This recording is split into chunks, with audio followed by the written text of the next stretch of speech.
Okay, here we are. Welcome to the Tuesday, March 9th, 2021, Town of Corte Madera Planning Commission. Tonight, we have two items on the agenda, but Mr. Wolf, will you call the roll, please? Sure thing. Hello, good evening, everyone. Start with Commissioner Metcalf. Here. Commissioner Bundy. Here. Commissioner Chase. Here. Commissioner Bendel. Here. And Commissioner Rizzo. Here. All accounted for. Yep. Tonight on the agenda that's been put forth, there are two items. One is 22 Ebb-Tide Passage and one is 1044 Meadow Suite Drive. In the interest of economy of time, for various reasons, we expect that the 22 Ebb-Tide will take some time to get through, and I'd like to move 1044 Meadow Suite Drive into the first position if they're ready to proceed. I believe they are. Okay, great. But before we get to that, we have what's known as open time for public comment. So if you have something that is on your mind you would like to speak up about that is not on tonight's agenda, please raise your hand, or you can email into public comment at tcmmail.org. So if you have something, please raise the hand on your Zoom screen and Tracy will administer your admission to the room. A number of people on here, Chair Chase, so I'll give them a minute to get the hand up, and I'll check email first, if that's okay. All right, I will remind everyone that this portion of the meeting is simply for that which is not on tonight's agenda. So if that is the case for your comment, Tracy will let you into the room. I don't see any hands up, Okay. Peter. I don't see any emails have come in either. Okay. Great, so that said, we will then close the public comment section of this meeting, and we will go directly to what we are now going to take as the first item on tonight's agenda, and that is 1044 Meadow Suite Drive. So this is a design review application for a 633 square foot second level addition, a new 274 square foot garage, and a new 51 square foot entry addition to the existing two-story home at 1044 Meadow Suite Drive. This is under the tutelage of Mr. Boyle. Are you ready? I am ready. Thank you, Chairman Chase. Great. Can everyone see my screen? Yes. Great. All right. Good evening, Chairman Chase and members of the Planning Commission and members of the public. As stated, this is a design review application for a single family addition and remodel of a home at 1044 Meadow Suite Drive. And I will go through this PowerPoint presentation. My buttons work.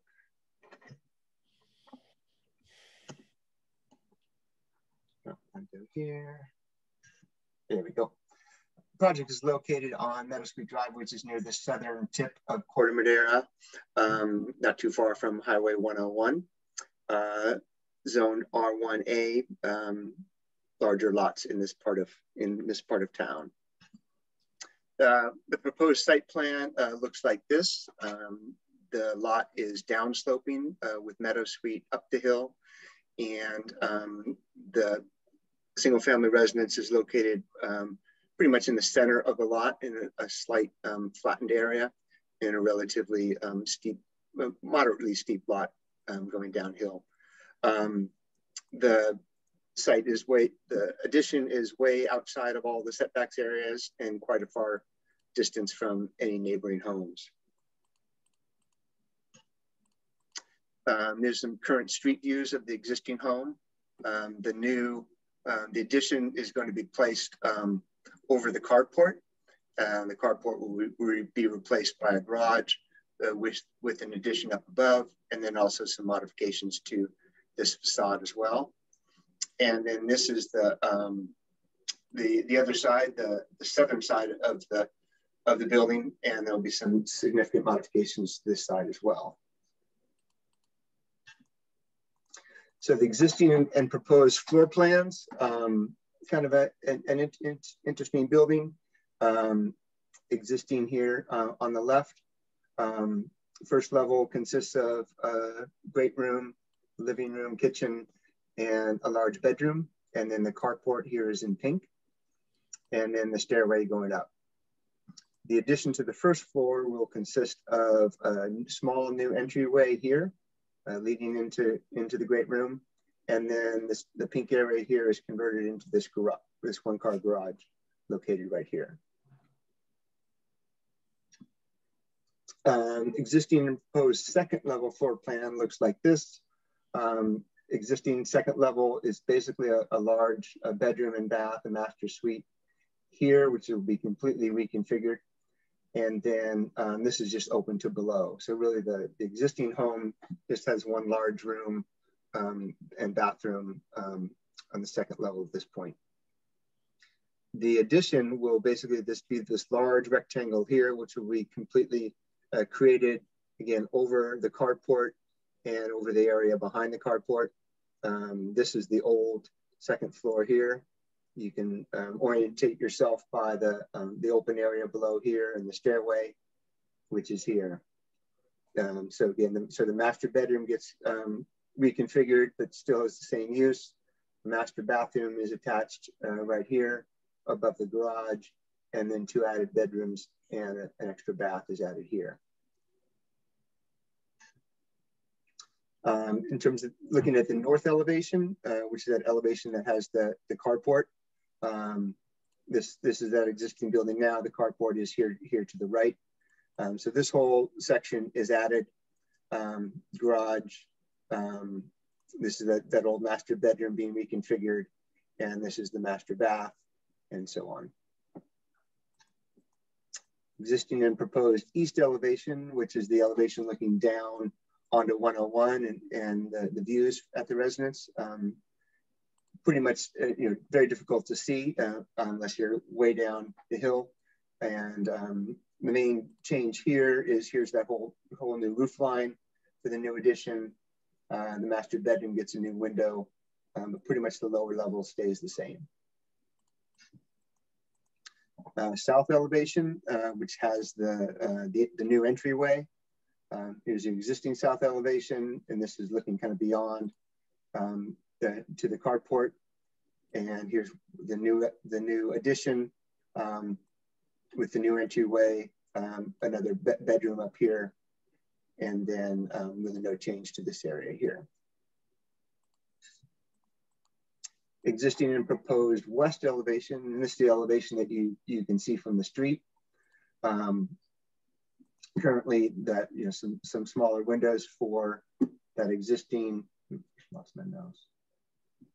That existing master bath, existing master bedroom, and then with the addition, you're getting this whole area with a garage, with a window.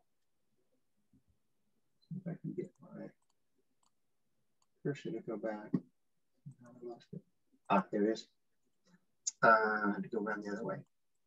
So I lost it. Okay, so yeah, garage here, new windows for the new bedrooms and the new bathrooms. So that's your view from the street. Project summary, again, large lot, so meeting all the setbacks, all the numbers without any issue, going from floor area ratio from about 9% to a little over 10%. Lot coverage going from 7% to 9%, and meets all the setbacks without any problem whatsoever. Height is going from 17 feet, just about 18 feet, to just a little over 20, so well under the code, which is 30 feet max. And parking, actually that's a typo there. Parking is, no, I guess that's technically correct. Parking is going from one covered with a carport and one uncovered to one covered with a garage and one uncovered. And again, meets all of the numbers. Color and materials board was provided. I think that was also provided in your packet. The actual materials board itself I have here in my office. And basically matching the existing home, which fits into the character of the home and the neighborhood quite nicely. And just in terms of neighborhood outreach, they reached out to all of their neighbors that are directly adjacent, all provided letters of support. Again, it's quite a distance from everyone. No objections were raised, no concerns were brought up. Just a couple site photos of from the street, looking down to the carport, looking south, and then looking up to the new addition, which will be above that carport. So staff was able to make all the findings for design review and recommends that the Planning Commission approve the draft resolution number 21003. And I have the findings here if you want to review those, and willing to take any questions that you have. Thank you, Phil. Excuse me. Mr. Rizzo, do you have any questions for staff regarding this application? The only one I have is I can't really tell what color the new shakes are going to be. Is it more of a black or is there a green in there? My copy just came in really black. So is it like kind of more on a greenish hue or? There. It is definitely a gray hue. Yeah. Like a warm gray? A warm gray, yeah. I don't have any other questions. Thank you. All right, thank you, Jim. Margaret, do you have any questions for Mr. Boyle? The one, I don't know, concern I had when I went there and drove there and drove around and walked around was the idea of an exit route in case of fire. And it's a very narrow road and it's twisty, and I understand that's the way that project is, but then it says that there's no change to the landscape there. So I wonder if the fire department had gone up there and said anything about that situation. The fire department did not have any comments regarding vegetation management for this particular property. I don't, I think they do a sort of an annual review of various properties, but they didn't have any comment for this one. Oh, okay.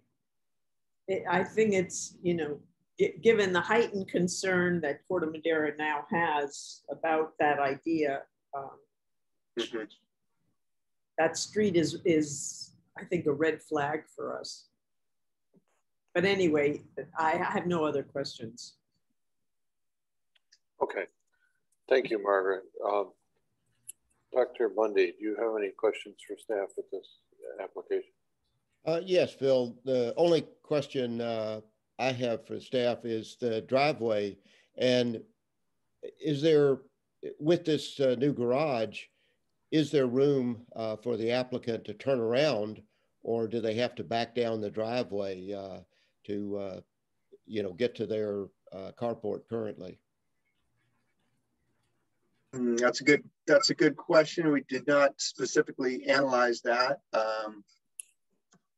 That may give us, and perhaps the project architect is on the call.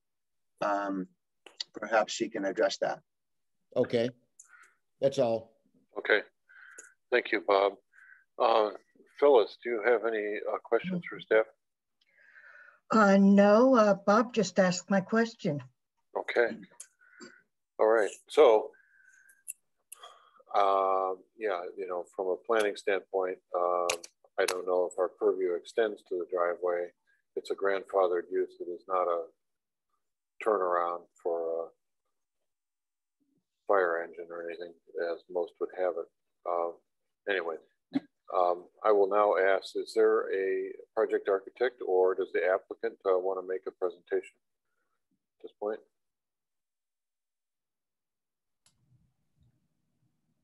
Hello, commissioners. My name is Alice Huang San, and I am with Holder Partlet, the architecture and design firm for this proposal. Nice seeing you all this evening. I guess we'll start with the question with regards to the driveway. Currently, our clients do drive up and down that driveway, and they back down the drive every day since they've been living there for the last 3 years, and there hasn't been any issues from their usage and access point of view in terms of pulling in, backing out, and turning around. The extent of the garage enclosure is very closely aligned with the carport as it is now, where there are post structures and whatnot. So I believe there was a photo shown of that north elevation view and the adjacent open area for parking of the driveway that would provide adequate room to turn around. But if you would like further analysis or diagrams to show that, it can be provided. But as far as information from our clients for their daily uses, it's been adequate. And just wanted to bring up that our clients are a young couple who originally were renters of this property. They've had the opportunity to purchase this property. They love the neighborhood, they love this house, and we feel that their desire to continue to build roots within this community, their goals for this addition is eventually, to grow a family. So it seems very modest in terms of scale and their intentions to match the existing character of the house. I know there was a question about fire and whatnot. I think we're cognizant of the location and sensitive to fire hazards.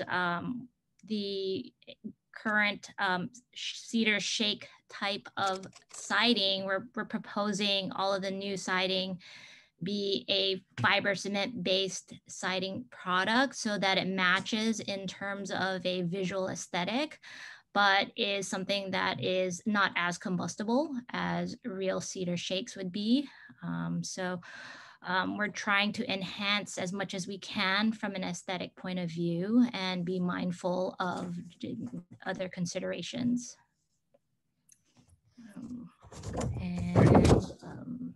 Yeah, I think we kept to the language with that elevation from Meadow Sweet Drive with a small dormer to break up the massing and the volume. So essentially there would be very, very minimal change in terms of that view from the street as well. And I don't have anything further at this point. Okay. Does anyone else on the client or the architectural side want to make any statement?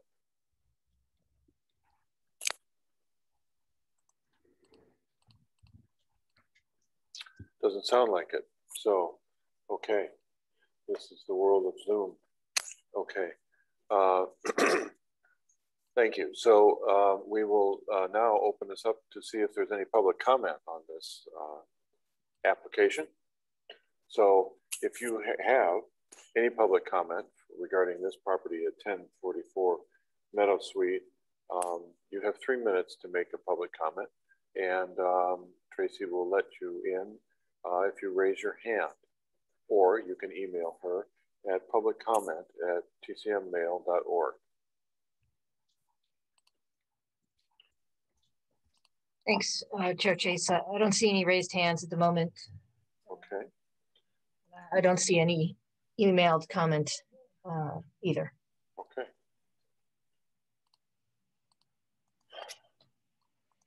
Give it a beat longer.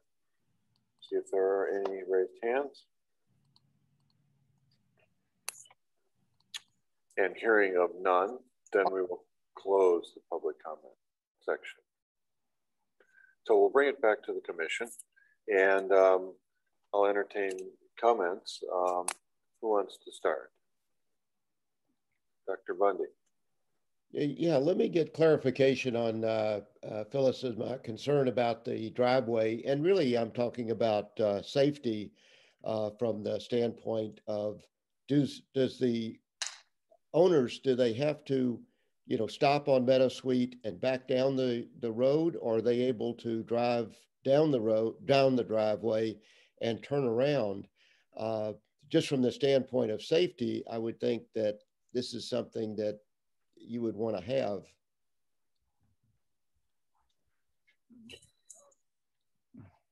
Okay. Is that? Well, no, I was looking Bill, for. do you want to answer that, or is that for staff, or is that for? Well, I was hoping Alice could define that a little bit better. Okay, so that's a question of Alice. Okay, so the other questions that I would have of Alice would be just the way the roof structure is with the addition. It looks like there's going to be some drainage issues as to get the water between the addition and the original. And was there a thought of sort of reworking the roof to incorporate one peak roof for both structures? The other question I had was the main entrance on the south side just looked a little odd as I looked at it. Now, it's not impacting anybody else. This is a lovely setting that the house is in. So certainly, they should be able to have what they want. But I just thought that looked a little minimal, for the main entrance for what is going to be a very nice house on a very nice lot. That's all. Okay. Alice, would you care to answer that? Sure, I can address a couple of items, and then I do have the clients who are available, and I believe they've raised their hand as well to participate, and I will have them perhaps answer your question with regard to the driveway and turnaround. But before we get to that, I would like to address the question about the main entrance on the south side. Basically, that is where the existing front door is. There is actually currently a small covered portion of a small covered entry porch there, and it's really not defined in any way, shape, or form. So although maybe in scale, what we're proposing is just to call a little sense of entry to the facade and give it a bit of prominence, but we didn't really want it to be something very extremely prominent. I think the access there, it's facing the walkway that comes from a set of stairs that reach the street, and really it's trying to give the house at least some sense of orientation as a primary entry point. But I do think that from a day-to-day entry, that there's not a whole lot of visitors. There's not a major presence on the street that would call for something a bit more grand. And in terms of the roof lines, we tried to respect as much as possible the existing structure and its profile. The existing second floor structure as it is quite a bit of engineering behind it in terms of these large exposed rafters and whatnot. And we were trying to be mindful about how much we had to interact with the existing structure and minimize that. So we felt that the addition, having its own smaller gable roof structure that would then drain for a portion facing Meadowsweet Drive, away from the building, and the other portion we would work out with roofing and crickets and utilize the existing drainage patterns there of the roof profile and try to really not redesign that whole aspect. And with regards to the driveway, if it's all right with all of the commissioners, if we could invite the owners to speak to that, I think that may be helpful for them to shed some light. I can do that for you, Peter, when you're ready. Okay, yeah, we didn't get to hear from them. So Adam, you want to say something? You want to just open up public comment again, or public? I will. Okay. Yes, thank you. So at this point, being that we hadn't heard from the owners, we will reopen public comment. If you have something to say, then you can raise your hand. But please go ahead and bring in the property owner. Elizabeth should be, there you are, Elizabeth. Oh, yep, here I am. Thank you so much for hearing us. I'm Elizabeth. My husband, Stephen, is here. So sorry, it's my picture, but we're both sitting here.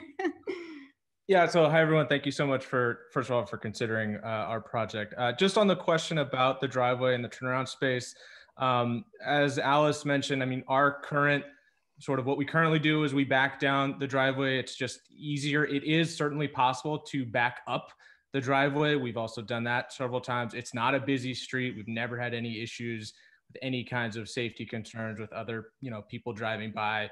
Honestly, people should go slow on Meadow Sweet Drive anyway, we think. If any of you have been on Meadow Sweet Drive, I think you can understand what I'm getting at. In terms of being able to turn around in the current space, if there's a car parked in the carport, it would actually be very difficult to have another car come down and try to turn around in that space anyway. So I would just sort of point that out in terms of the amount of space that's existing in that space, as someone said, was grandfathered in to us when we bought it. But I would just say, we've never had any issues, but I certainly understand where you're coming from a safety perspective, but I just wanted to provide that context, and hopefully that's helpful. Thank you. Thank you very much. Anything else you'd like to say about the house? Just a sec, Bob. Yeah. Anything else you'd like to say about the house or your application? We absolutely love this house. When we moved to Marin, we had the opportunity to rent this home from someone else who owned it for 30 years. It was a dairy barn converted into a home, and we always refer to it as the barn. And in the process of designing and dreaming up what this home could be for our future family, we want to try to maintain some of that spirit because we love that aspect of this neighborhood, this area so much. So we hope that brings some value to the immediate community as well. Thank you very much. Dr. Bundy, you have a question for the applicant? Well, just to continue with the driveway issue a little bit, it would seem like this would actually be a good opportunity to expand the driveway base enough to safely turn around and go in and out with the car headed in and the car headed out. I certainly think backing out of that driveway would just be something that nobody would want to do. But you're going to have to set up a base for construction, for materials to get delivered. And even if maybe a big truck couldn't turn around there, this might be the opportunity just to enlarge that pad to make it safer for your future use and also easier for the contractors. That's all. Okay. Thank you. Since we have the applicants on the line, does anybody else have any questions directly to the applicant since we have them? Okay, seeing none. I will ask Tracy if there are any other hands up regarding this issue. Okay, I'll give everyone a minute to decide to raise a hand or not.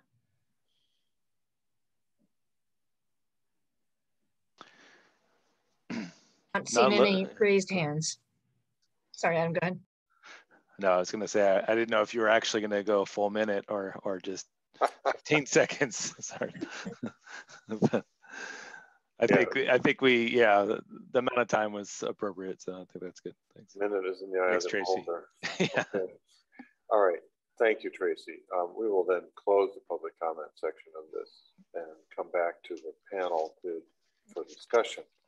So I will then go back to Margaret and see if she has anything else she wants to say after hearing from the applicant. No, I don't. I think that the driveway issue and the points that Bob made are very, very important ones, and especially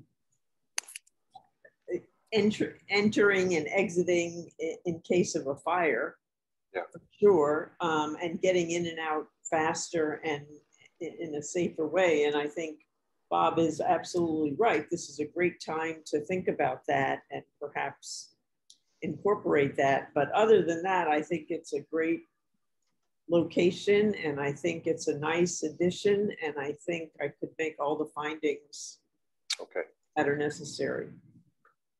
Thank you, Margaret. Mr. Rizzo. Yes. Well, I think the architect did a really good job of adding some articulation to some of the forms to an existing building that could have been remodeled a few times over the years, and kind of made the house feel a little bit more cohesive. It's always nice to get a parking, a garage with a car off the visual eye from the street, or if they're going to use it for storage, if they're going to start a family, they're going to need that. And I think I can appreciate the fact that they didn't really disturb any of the existing mature landscaping, because on a lot like this, the sky's the limit sometimes when it comes to development. And lastly, since it is in a WUI zone, I think that just by triggering some of the WUI codes is going to make this a safer place with the new siding, the new roof, and the sprinkler requirement, smoke detectors, carbon monoxide. So, all in all, I could make the findings as well. Thank you. Thank you, Jim. Phyllis Metcalf. No, I like the house. I like the design. I agree with Bob. I had concerns about the driveway. I'm not the one who has to drive up and down. And if the owners of the house are happy the way it is, I can understand that. I'm glad it's not me, but I would take advantage of widening an area for turnaround while they're doing this, if this doesn't create problems with the landscaping or any of the other plans. I just think in time, you may want to be able to turn a car around. So that would be it. I can definitely make the findings. All right.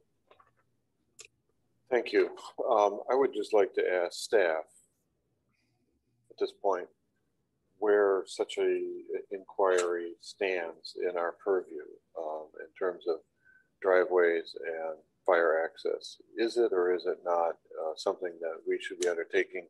Number one. Number two, I think, Phil, you said that fire had reviewed this such that it's always the case with these applications. It goes through fire before it comes through. Correct. Okay. So in the case of our, the parameters of our review, where does the driveway and the potential for this kind of discussion land? Do we have purview over that? I'm not aware of any, given that the fire department has reviewed it and has not, raised any red flags or required a widening of the driveway or a turnaround or anything of that nature. It's usually a distance requirement if they're able to park their truck on the street and bring their hoses down. That's usually their criteria. Right. Yeah, it's mostly related to the street access itself. The public street is what the fire department's going to look at, and then, as Phil mentioned, ensuring that the home or where they may need to get hoses to is close enough to that access. So they would just park on the driveway if they needed to get to not on the driveway, on the street, and access and any needs there. And as far as individuals getting out of their own driveways, that's not something that typically is a something that planning department would review. We have obviously the off-street parking requirement that we look at, but as we know, in a lot of our hillside neighborhoods, there are very narrow driveways that don't allow for turnarounds necessarily in the private driveway, and do require some maneuvering, either backing up into the, out the street, or as these folks do, sort of backing into the driveway and then being head out so they can quickly get out if need be. Ideally, yes, we'd all have on these hillsides some better turnaround space for residents of their own homes, but it is a choice as long as they meet the parking requirements of the zoning code for off-street parking. Thank you, Adam. Thank you very much. Okay, so I personally can make the findings for this. I think that the architect has done a fine job creating some articulation, as James described, and helping the structure along. So I can make the findings. Do we have a motion for resolution number 21-003? I'll make the motion if you wish, Peter. Please.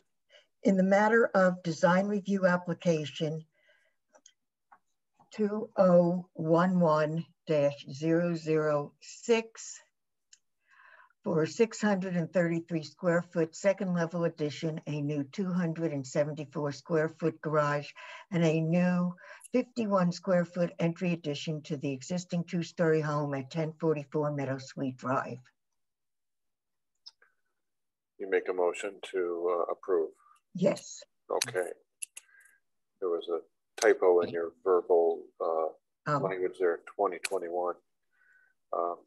So second, I'm sorry, was that Bob? Yeah, second.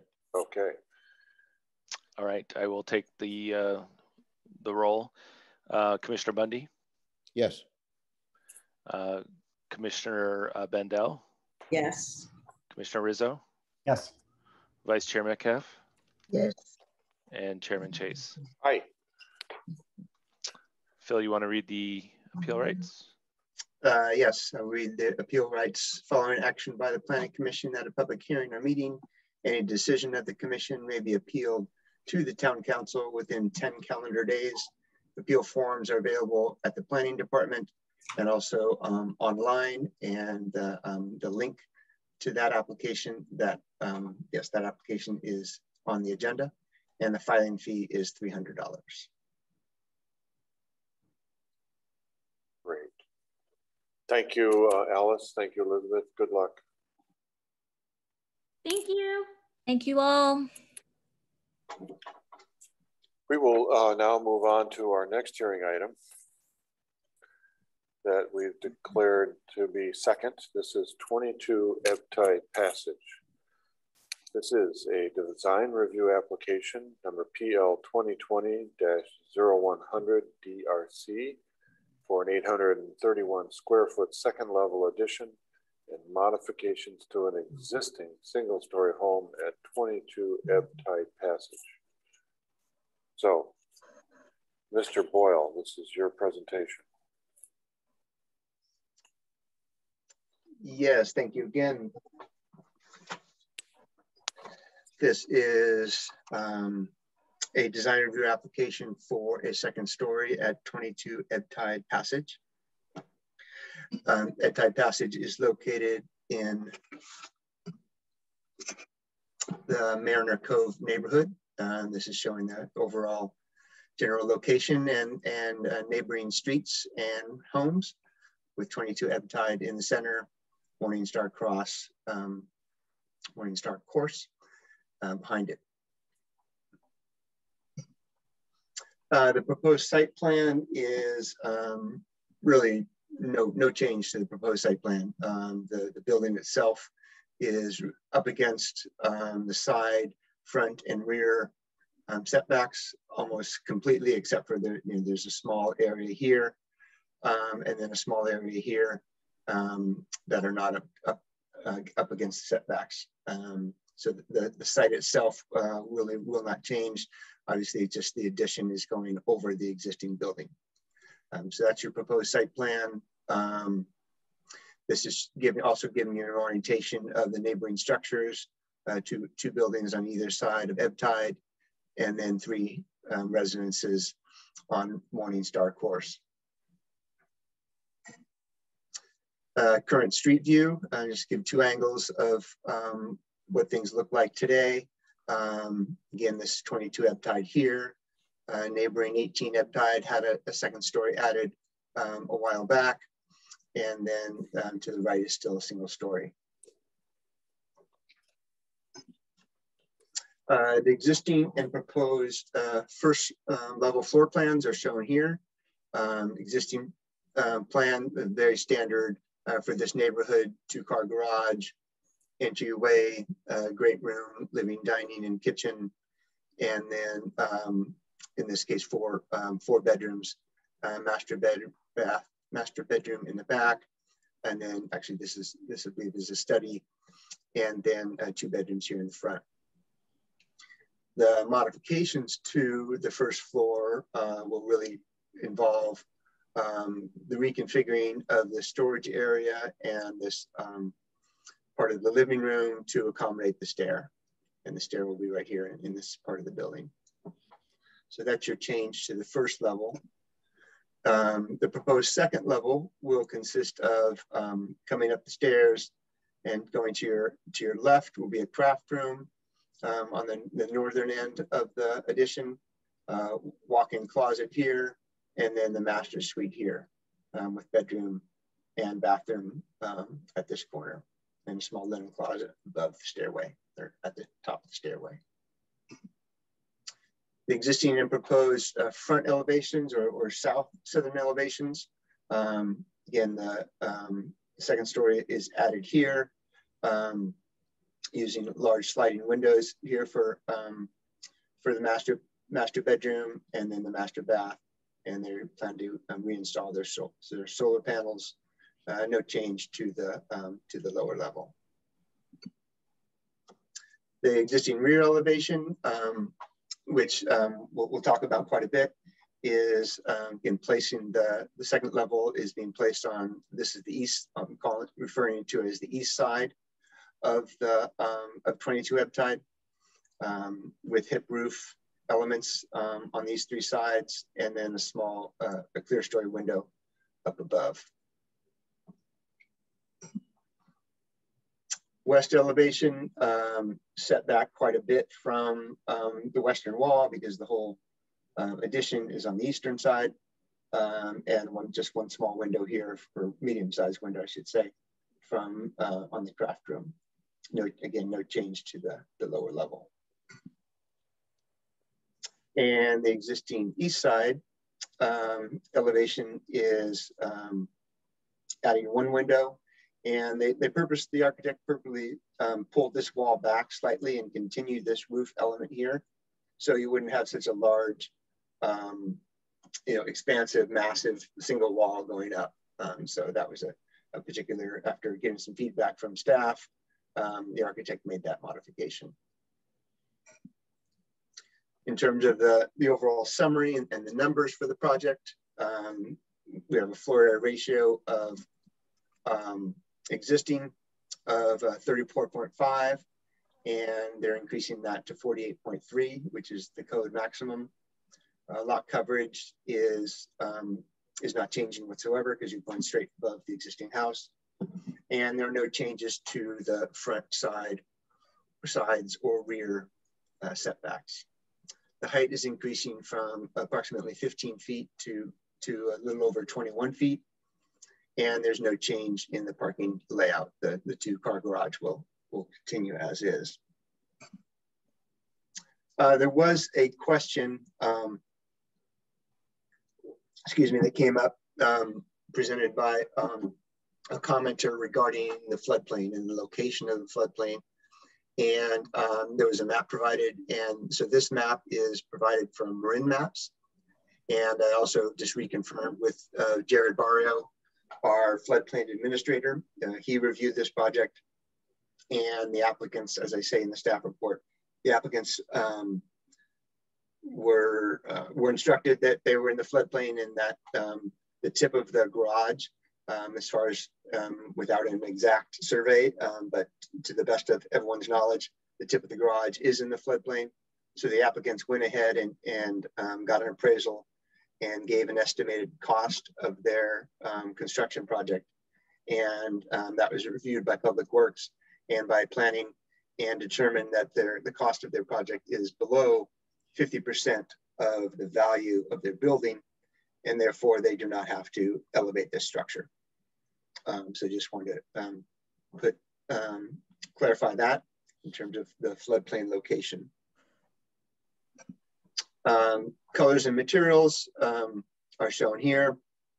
Again, you know, various grays and blues, matching fiberglass roof, and then windows, horizontal sliding vinyl windows to match and some of enhance the fenestration of the building.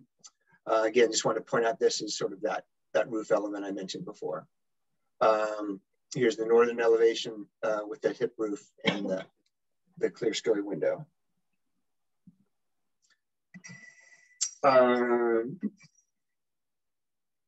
So in terms of neighborhood outreach and response, the applicants, who are the Dells, they provided their project description and the plan set to adjacent neighbors prior to even submitting their application to the town.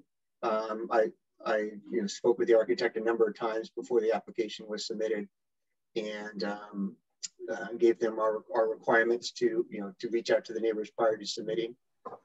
Staff met with the Dells, Ms. Scove, who is on the call tonight, of 13 Morningstar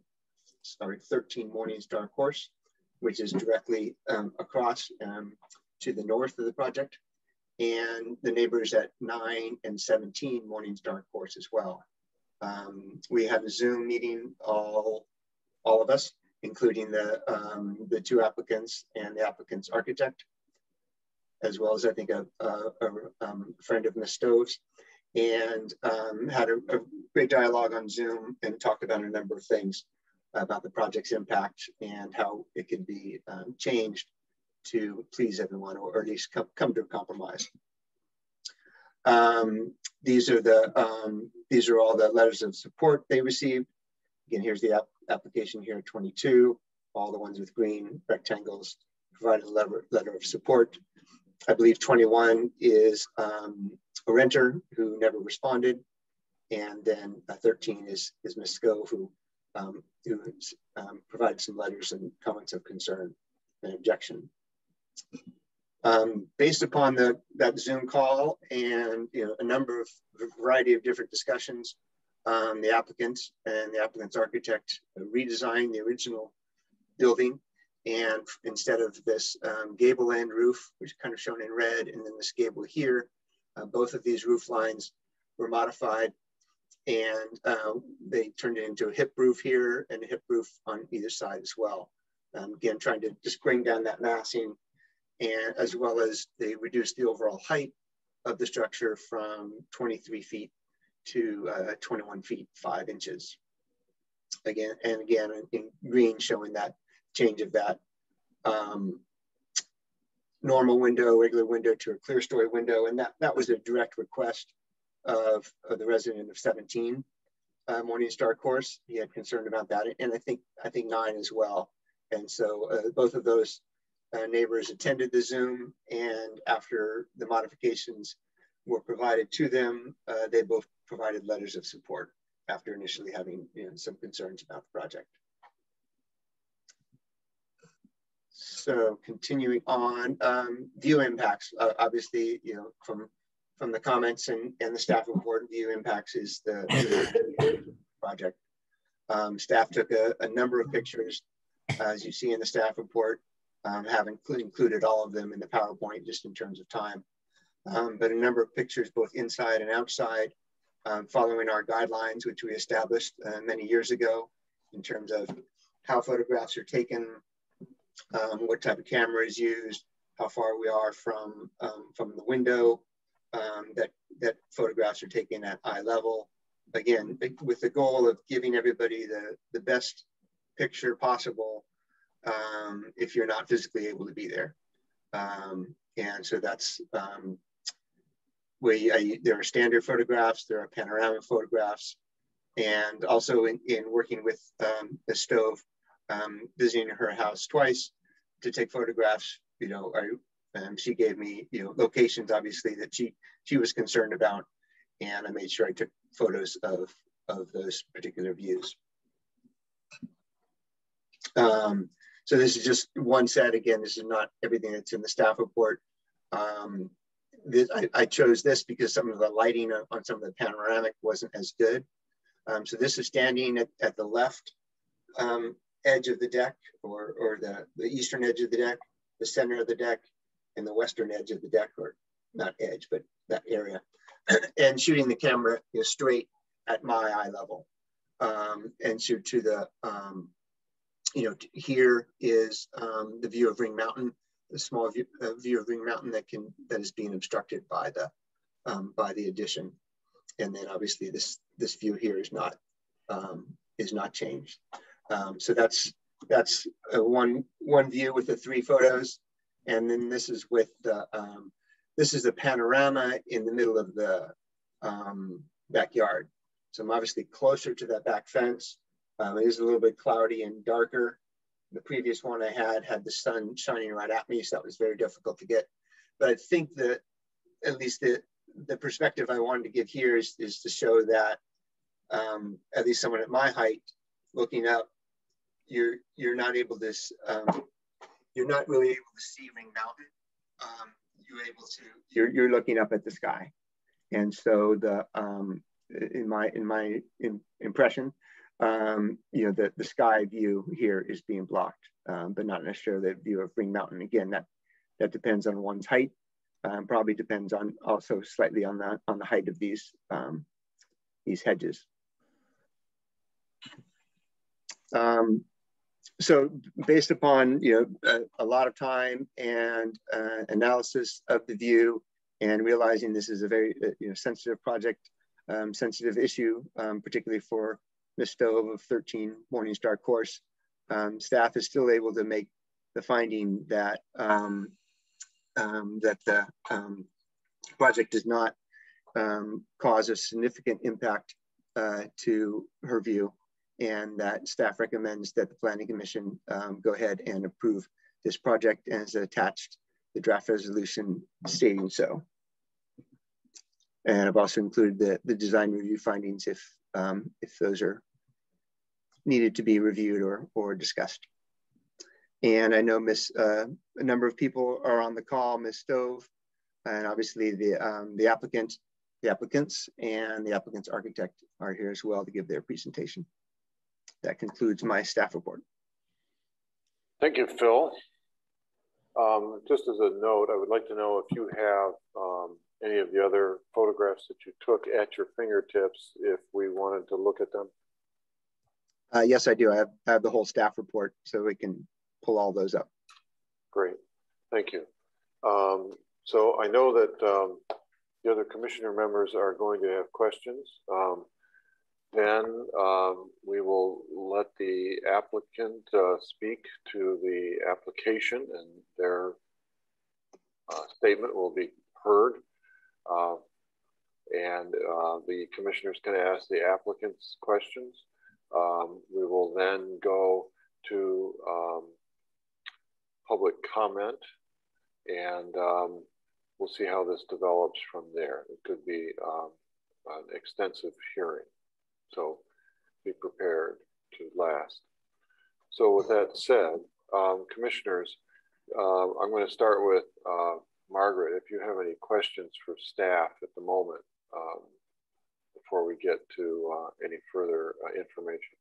I have a question of you, Peter. I read the most recent submissions today, mainly the one by Ms. Stove's architect asking for what we call in court a continuance, so that they might consider how other changes might be able to be made that would bring the different viewpoints closer together.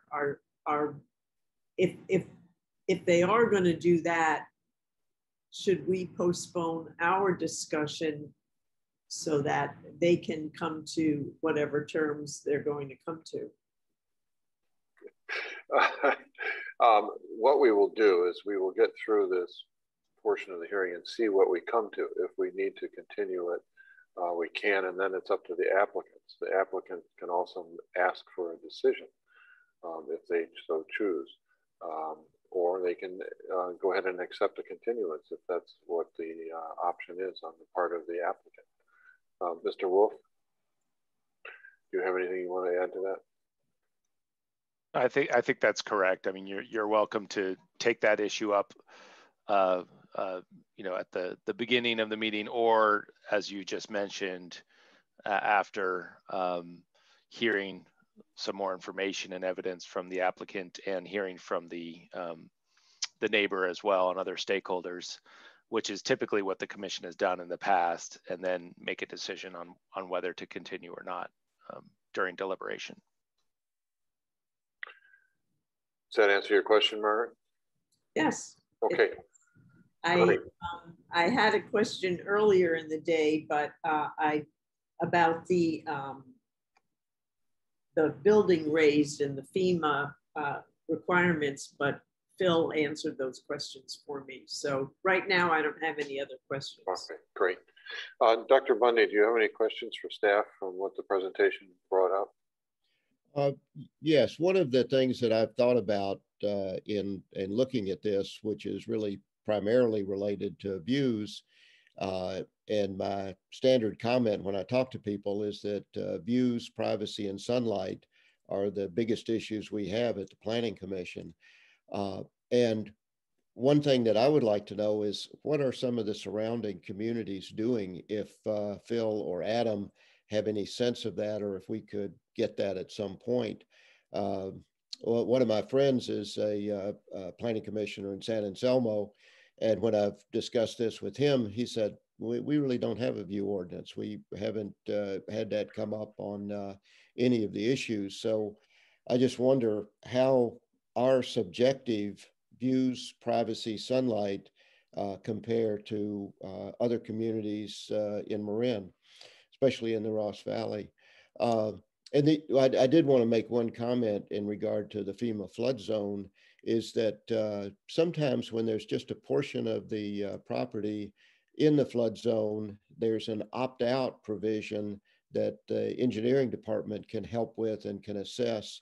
And sometimes the homeowner working with engineering can be able to opt out of being in the flood zone based on there's just a small part of the property that's in that. Now, this case, it's the garage and driveway. So I don't know if that would involve trying to, raise the driveway or floor of the garage to do something like that. But I just throw that out for the homeowners to think about going forward if they're currently, which I assume they're currently required to have flood insurance. So that's my question for staff is about views as the other jurisdictions enforce them or look at those. I can take that one. We did, I think last year, have a discussion both with the Planning Commission, but I also with the Town Council. I think it was in March of last year, maybe about a year ago or so, where we had this very discussion about view policies and what ours are, what some of the other surrounding communities, what the ordinances say, and how we should handle it going forward. So as a policy matter, that was something the council wanted to hear about. And there is a staff report that goes into that in great length from about a year ago. But a lot of other jurisdictions, so, Tiburon, for example, which is relevant here in some regards, they do have what they consider I think a view guidelines or development guidelines that take into consideration views from other properties. I've read those. I think this actually came up. The architect who developed those came and discussed that at our public hearings regarding the Robin Drive subdivision, if you recall, that was 2019, and discussed those at length as well. And it involves sort of setting buildings into the hillside and whatnot. Mostly they deal with hillside views and views of the city or Golden Gate Bridge or things like that, objects. But at the end of the day, and I think this goes for whether you're in Tiburon or Sausalito or what have you, there is a tremendous amount of subjectivity built into all of these ordinances. And I'm surprised to hear from San Anselmo that they haven't had that issue. I know that I speak to the planning directors in the Ross Valley, whether it's Larkspur or San Anselmo, and this is one of the main issues that we all deal with is the view issues that come up, whether it's in Sausalito or Tiburon or San Anselmo or Larkspur, because that is, as you mentioned, those are some of the most challenging issues to deal with. So our ordinance that we have is not much of an ordinance, but obviously what we have in our ordinance, in our municipal code, is a finding that has to be made relevant to views. And what we've came up with is a way to actually evaluate it, not based on specific views to protect, but how to, that there are views and there are important views in Corte Madera, and that we need to bring relevant information to the table to evaluate that, but that it's going to be necessarily an evaluation process that is subjective in nature, but based on evidence that the commission feels is appropriate to make that decision on that finding. So it's something that all communities deal with. Actually, I'm looking now and I see Anne popped up. So, Anne, you may want to opine on this, having been the former town attorney of Tiburon, or city attorney over there at Tiburon. But please go ahead. But I will say, just to directly answer Commissioner Bundy, your question, there's a lot of variety in terms of how people or how other jurisdictions sort of try to manage this. But at the end of the day, these are always the issues that all of the surrounding communities grapple with it. And they're all very subjective in the way that they handle it. Although over time, there may be certain practices that certain commission members and certain commissions sort of coalesce around to sort of conduct this evaluation process or in the methodology that they choose to go through it. So that's how we've tried to handle it by developing these view guidelines and analysis guidelines. But Anne, maybe do you want to add something? I did of course have a fair amount of experience with the Tiburon guidelines on this matter, and I think some of them actually were pretty useful.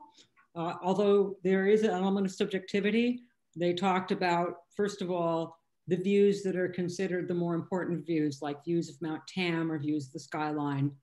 They talked about views from where, public areas being more important than, say, the view from your bathroom. And they talked about incursions into a panoramic view versus incursions into a slot view. The panoramic view, if it's off to the side, is obviously can tolerate more obstruction from the side than a slot view.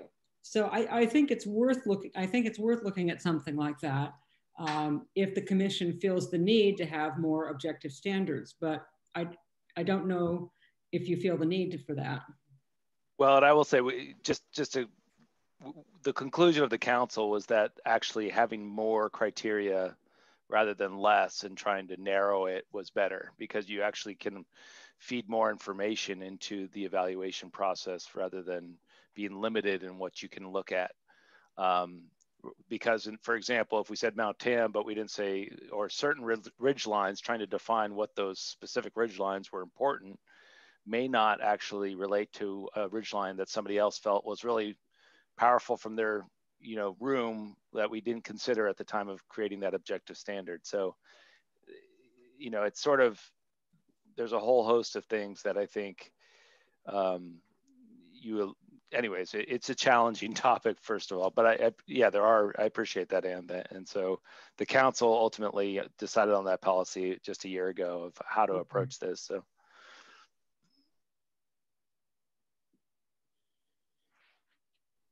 So that would be good for all of us to review that again. And is it correct that my recollection of the ordinance is views of Mount Tam, distant ridge lines, and the bay are the three specific views that we listed in our ordinance? In the Corte Madera ordinance? Yes. Yeah, no, we don't have specific. These are not, Commissioner Bundy, our ordinance, we have a set of policies that discuss generally the importance of views, but we haven't codified specifically what's important versus what's not.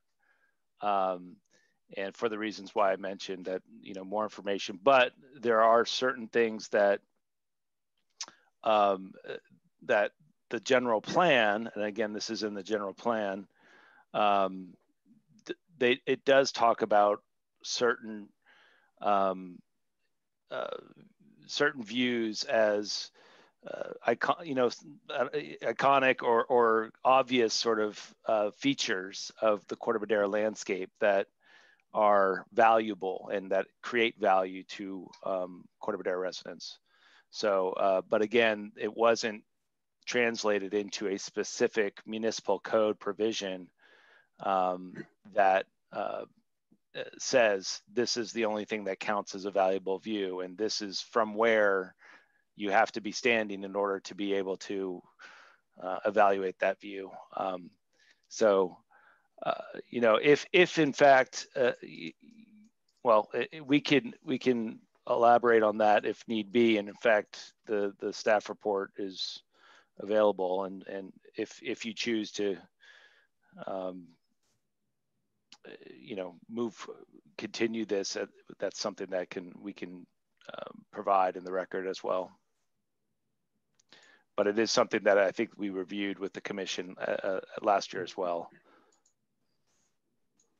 Thank Okay. you. Is that it, Bob? Yes. Okay. Phyllis, you want to go ahead with questions for staff? I'd like to comment having to do with view and what we've just been discussing. With the state intruding more and more on local planning control, I mean, we're now seeing them talk about being objective and not subjective with multi-units, but they're also looking at a bill which is going to come back and haunt us about ending R1 zoning, single family zoning, and allowing duplexes and I think fourplexes on lots. So more and more, we are going to have to be objective and not subjective. And I think it's important that we do have guidelines.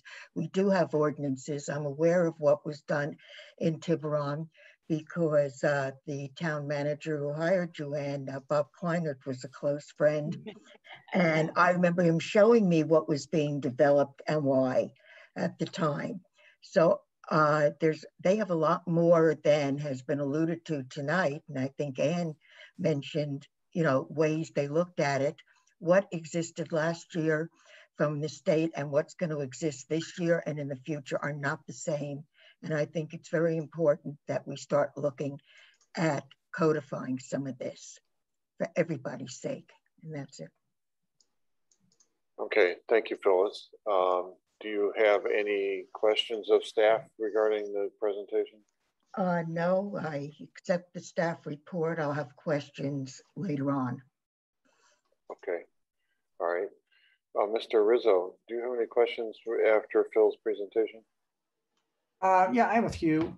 One being, I wrote an email to Phil today asking if, there's a pretty substantial second story right next door. And I was wondering if you were able to find any more letters of concern or objections to that, other than I think you said that maybe whenever it was developed, I believe it was number 9 Morningstar course was the only objection that you could find. Correct. Yes, Commissioner Rizzo, you sent me that email and I responded that. Yeah. That's 18 Eptide Passage, which is to the west of the project site. And that addition was done, I want to say, was it 2015? 2015. 15, I believe. And there were a number of letters of support from residents on Eptide, and there was a letter of concern expressed by 9 Morningstar course. Like I said, unfortunately, I don't have the hard copy of what that letter said, but that person expressed some concern, and obviously the project was approved and constructed. And my second question is just regarding the meeting that took place between the neighbors, and was Mr. Rex available for that meeting, or is that just with Ms. Scove and the applicants and yourself? It was with myself, the Dells, the 2 applicants, yes. the Dells architect, Matt Wakus, who'll be speaking, I think, and then the 3 neighbors on Morningstar course. Mr. Rex was not there, and also Miss Scove and her brother attended. And were there any other options for locating the addition at that point that were discussed, or just the roof lines? It was definitely discussed. Ms. Scove has brought up from early on her desire for the addition to be on the west side of the building instead of the east, and Dells and their architect are well aware of that, and they talked about it quite a bit. The disadvantages of doing that and why they've chosen to locate it on the east side, and I'm sure in their presentation, as they mentioned in their letters, they'll discuss that even further. Oh yeah, I was just wondering if some of the other neighbors that were there had a concern about it moved on. If this was to come back with another design, are we going to be dealing with another neighbor that's upset that they can't see the ridge line? The one neighbor, I believe, I want to say her name is Karen, who's on directly behind 18 Eptide Passage, who experienced the view. I do not recall her saying that, I did not recall her objecting to, if this project was moved to the west, then those 2 second-story buildings would be closer, 2-story buildings would be closer to each other. But that is certainly a possibility that she may have objections to that design. Okay. And I believe the other commissioners had touched on the floodplain and some of the view ordinance codes, and thank you, Adam, for going into detail with some of the findings. Is that it, Mr. Rizzo? That's it for me. Thank you. Okay. All right. So before I go to the applicant, I'm just going to check with the other commissioners to see if you have any other questions for staff at this point. Phyllis? No? No. Okay. So it's time for the applicant. Let me just add a comment. This is Bob. That I did, as I was going around the neighborhood looking at this, I talked to Ralph Delasantini at 18 Eptide, and he commented that in relationship to his project and the concerns from number 9, he had lowered the pitch of the roof on the 2nd story, and I think made some adjustments as to some of the rear windows to gain the support of the neighbor at that time. Okay. That's good information, Bob. Thank you. Tracy, do you have the applicants? Actually, Peter, can I? Yeah. Yes. Sorry to butt in, Peter. Commissioner Bundy reminded me, I think it would be a good, perhaps at this time, it would be good for commissioners, unless Ann or anybody disagrees. I think this might be a good time for commissioners to disclose whether or not they were able to visit the site. And because obviously that was an aspect of these projects, and with COVID, things have changed. So this may be a good time for people to disclose whether or not they visited the site. Okay, that's a good point, Phil. We'll start with commissioners to make their own statement. I'll start with you, Margaret, in your statement about site visit. I went to the site. I walked around the entire block. I looked at the back and the front. I drove around the neighborhood entirely. Got lost around the neighborhood entirely, even though I live right across the road there.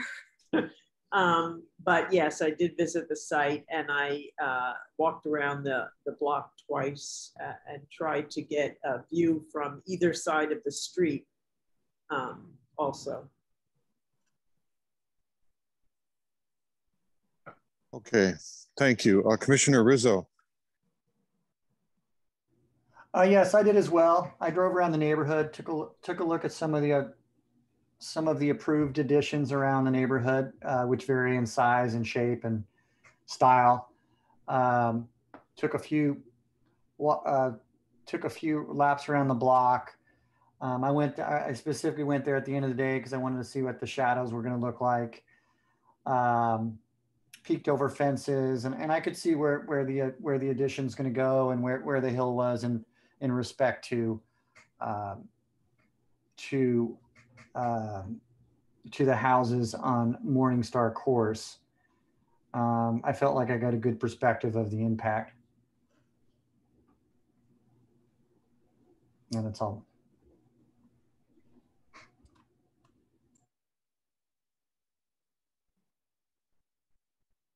Peter? Okay, yeah, here we go. Okay. Sorry about that. Sure.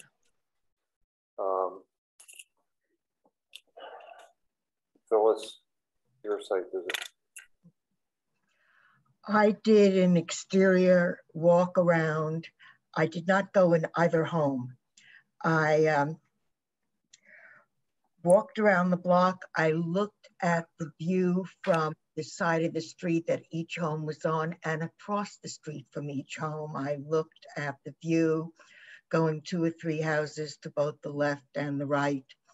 For both of them, I looked at some of the second editions and how they affected homes on either side. And I studied Phil's photographs, which gave me the vision of how it looks from inside the Scove home. Right. Okay. And Dr. Bundy, I know you went by the house. Yes, I visited Mrs. Scove in her home and in the backyard. All right. For myself, I was able to visit the house twice, once in the late afternoon and once in the morning. I parked on both streets and walked back and forth in front of both homes, looking on either side to see what was seen and what was blocked. So we were all out there on site, I believe.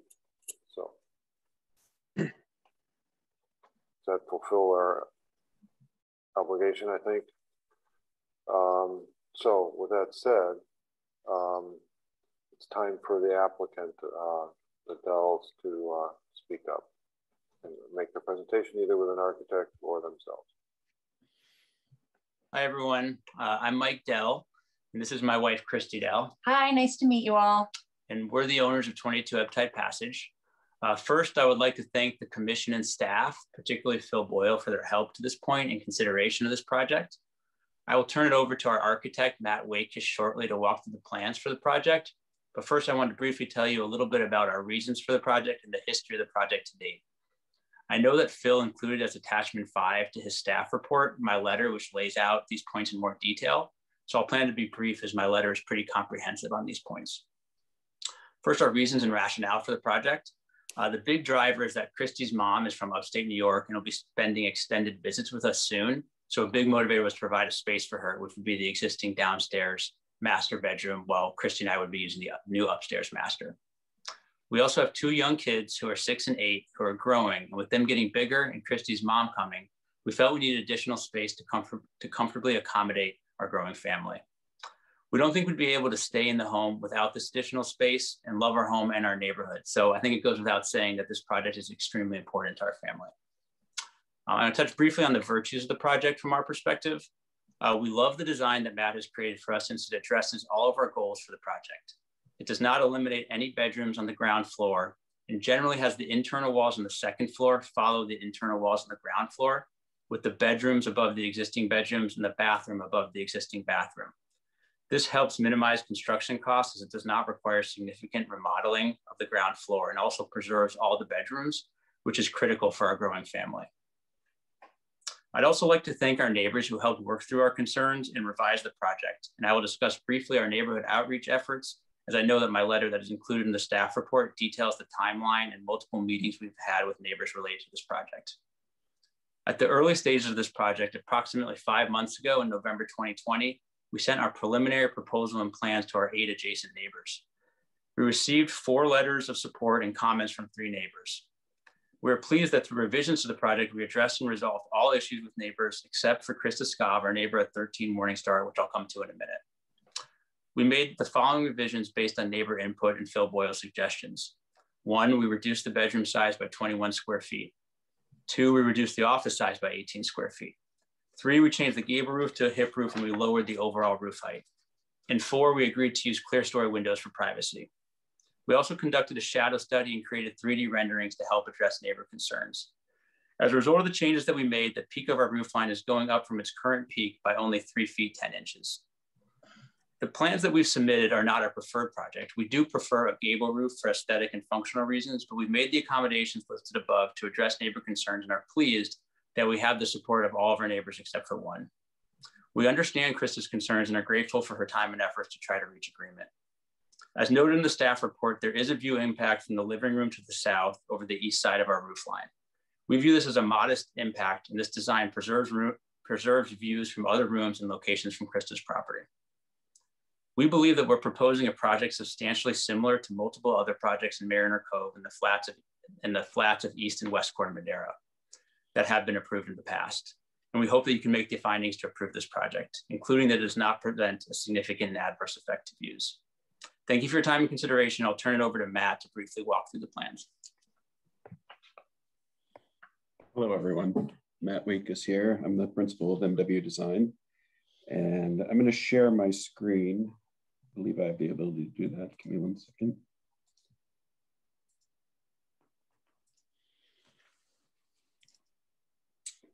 Okay.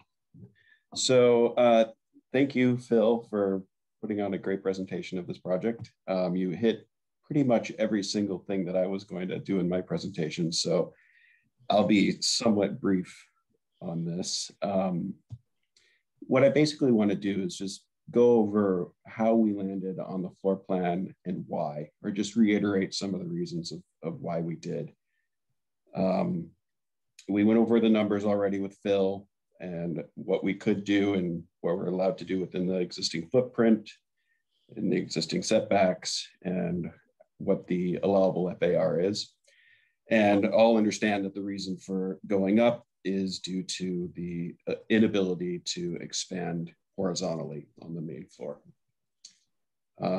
We talked about the site plan already, and as Phil noted, the only places that we could go horizontal would be in the front setback and this little sliver of area here in the back. So that's one of the, it's the main reason why we needed to go vertical with this addition.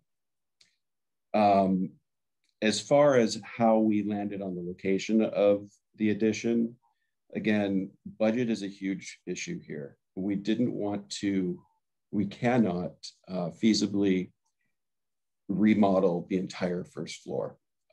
So we had to find an area for the stairs that had the least amount of impact on the first floor. And that's how we landed on this location here. It also keeps a livable living room in the sense that had we tried to fit the stairway somewhere else, we would come up with some really small and unusable living room space. Having additional people in the family, having Christy's mom come in, you need a place to gather, and the living room and dining room is that location. It also, by putting the stairway where we're planning to put it, it has a great flow in this floor. As you traverse up the stairs, it gives you a really good landing spot for the second addition.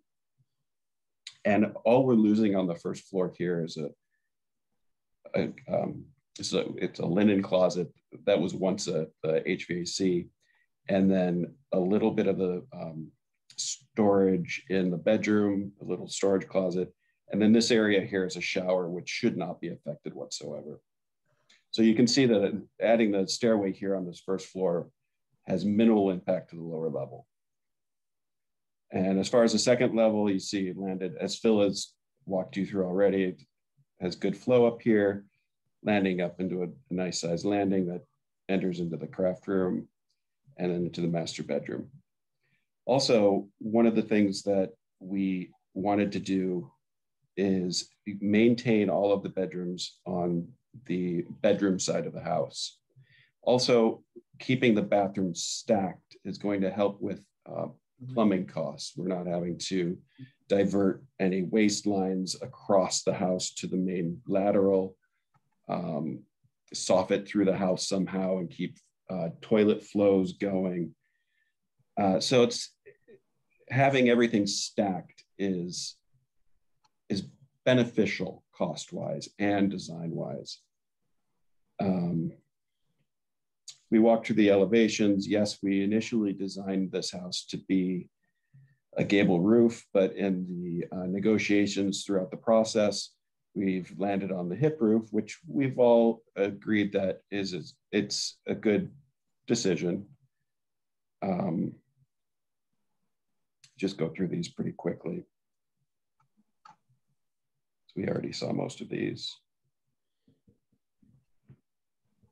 Then I just wanted to give you some more images of what this will look like in reality.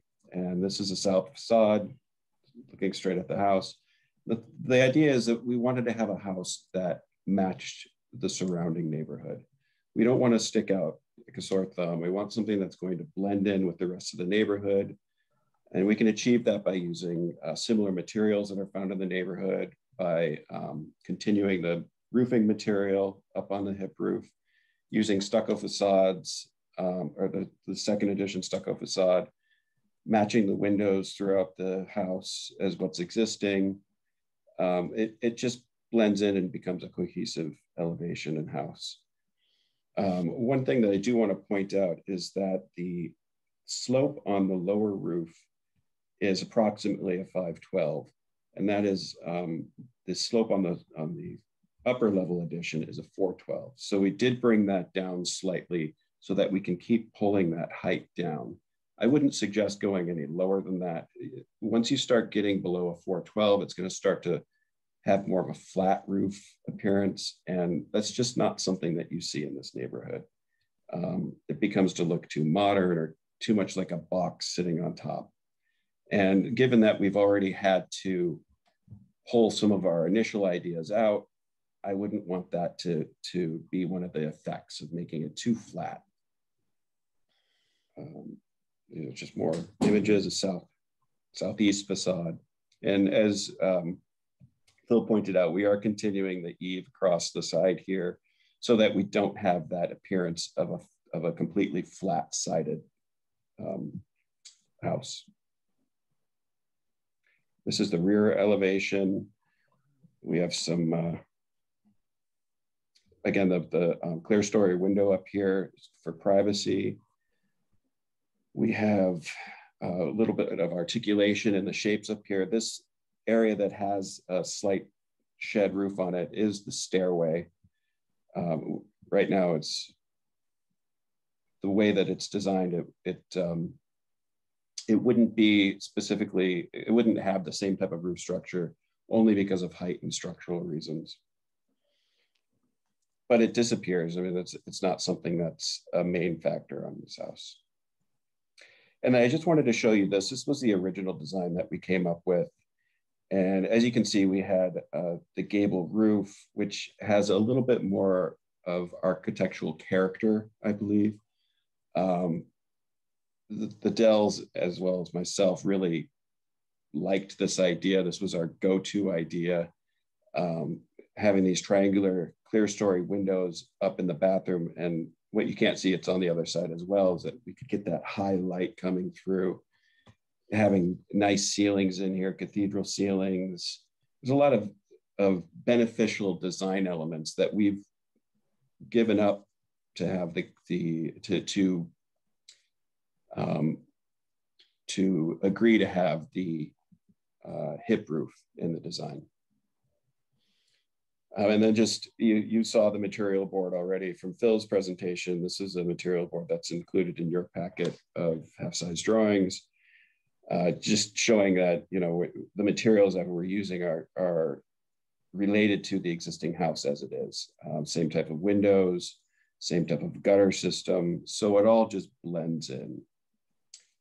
And that concludes my presentation. Thank you.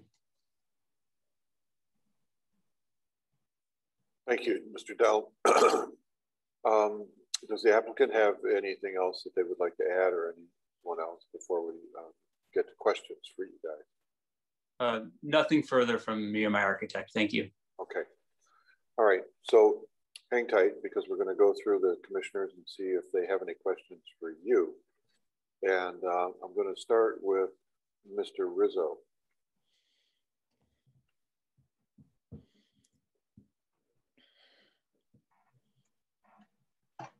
I guess really, you know, I'm going to go back to my original question that I asked Phil, as far as, you know, how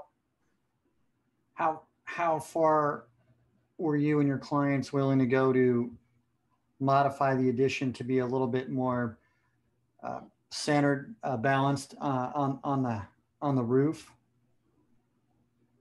When you guys were discussing the different options, or was it more just about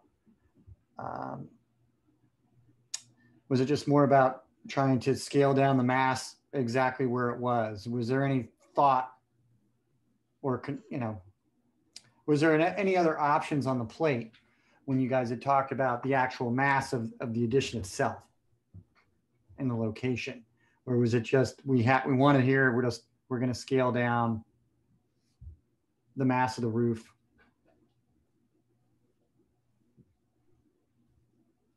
Matt, is that do you for want to take me, that or one? is that for Phil? Well, it's actually for you, because Okay. I'm trying to figure out, like, you know, what was said in that meeting.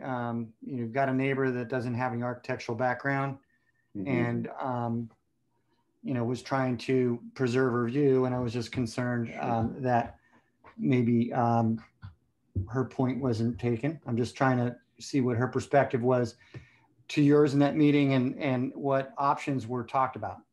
Sure. So I think one of the biggest points for us was trying to maintain the fact that we don't want to, it's difficult for us to do any additional work on the first floor. The budget doesn't necessarily allow for it. And when it gets into remodeling kitchens and those types of things, and relocating plumbing lines, it becomes a challenge. What we thought would be a fair trade-off is bringing heights down, bringing the roof height down, bringing the massing down slightly. I think we would lose too much centering it. We would be challenged to get the layout appropriate. We would lose if we had to shift the stairway to, let's say, the other side of the living room, then it's going to create a living room that's almost unusable. Those were the main factors. But I think what our biggest point was is, how could we come up with a solution that maintained the addition on the east side while changing roof pitch types, heights, and yeah, I think that's about it. Okay. Are we, Phil, are they going to need to get a survey for when they do the addition to shoot the roof? Because there was a comment that there wasn't a survey completed for the house for the setbacks. And I was just wondering if someone was going to have to go out there anyway, they could check on that for one of our standard conditions is verify the roof height, that the roof height is correct, and obviously that the addition is correctly located, and that's shot at framing, early framing, to determine that they're not exceeding the maximum height. Yeah, I think that there was a comment in one of the letters just asking why there wasn't a survey for the actual setbacks to see if the building was actually built in the setbacks itself, because it's right on the property line. I'm just addressing a comment from a. Right.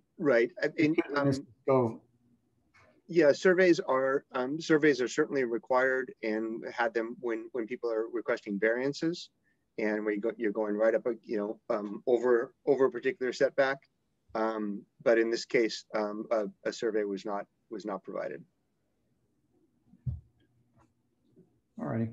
But that's certainly something we can have the applicants provide, to confirm the location of the existing building. Well, I don't want them to go through any undue cost. If they have to go out there anyway, I think it could address any concerns that the neighbors might have. But I mean, you'd hope that these things were built with the setbacks they were supposed to, going over the existing structure. And then I comment on that too. It's so architecturally, just with the field measuring, the way the house is positioned, it was pretty much dead on. I mean, there was no deviations in distances from the house to where the fences are on either side. So we make some assumptions that that's pretty accurate. And when we're not doing a horizontal addition, we didn't feel like it was necessary to spend the extra money to have a civil engineer come out and do that. But if it is, I mean, if it's required, then we can do that. Phil deemed it not, and I think Phil said it wasn't required. It wasn't required. I was just responding to a comment that was a public comment.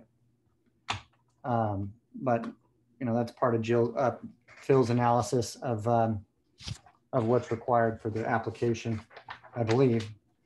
Those are all the questions I have for the applicant. Okay. Dr. Bundy, do you have any questions for the applicant or the architect? Just going over this issue of could the addition be moved to the west over the garage with stairs found someplace else in the garage. As I look at the proposed, I sort of like the mass and the shape and the hip roof because it's on a house with a hip roof. But I'll have to say that the gable addition that you originally proposed and wanted to go to actually looks quite nice and maybe a little more architecturally interesting.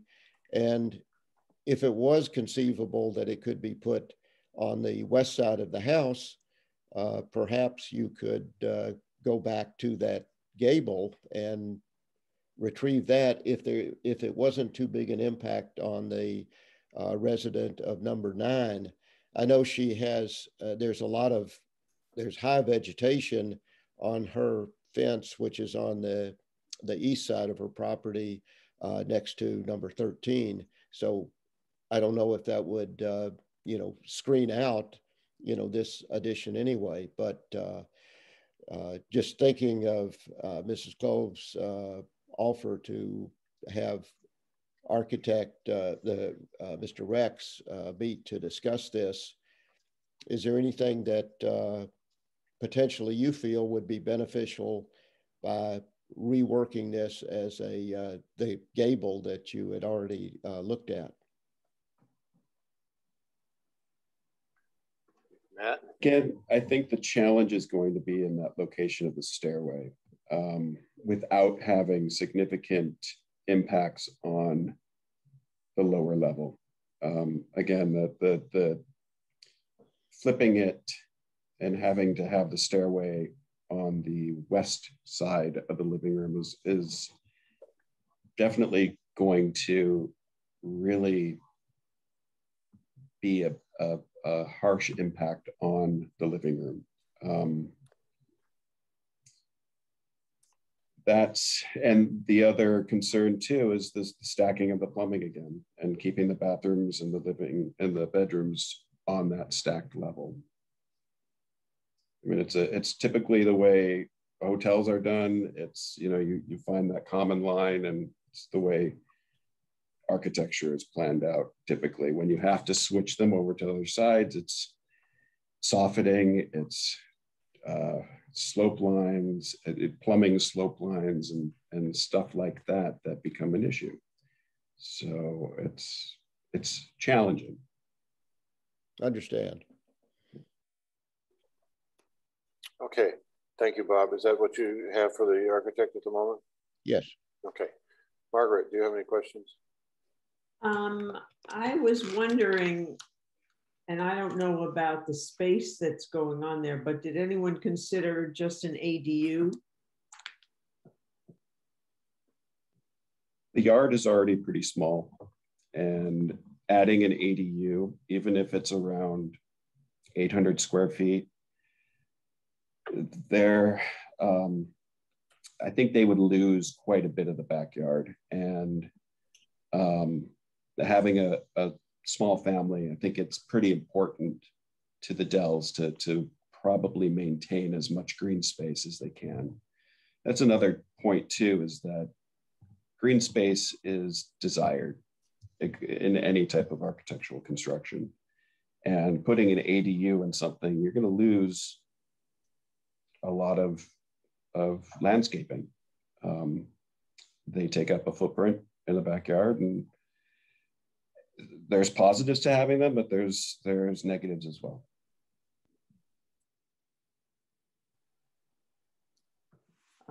That's the only question I had. Thank you. Okay. Thank you, Margaret.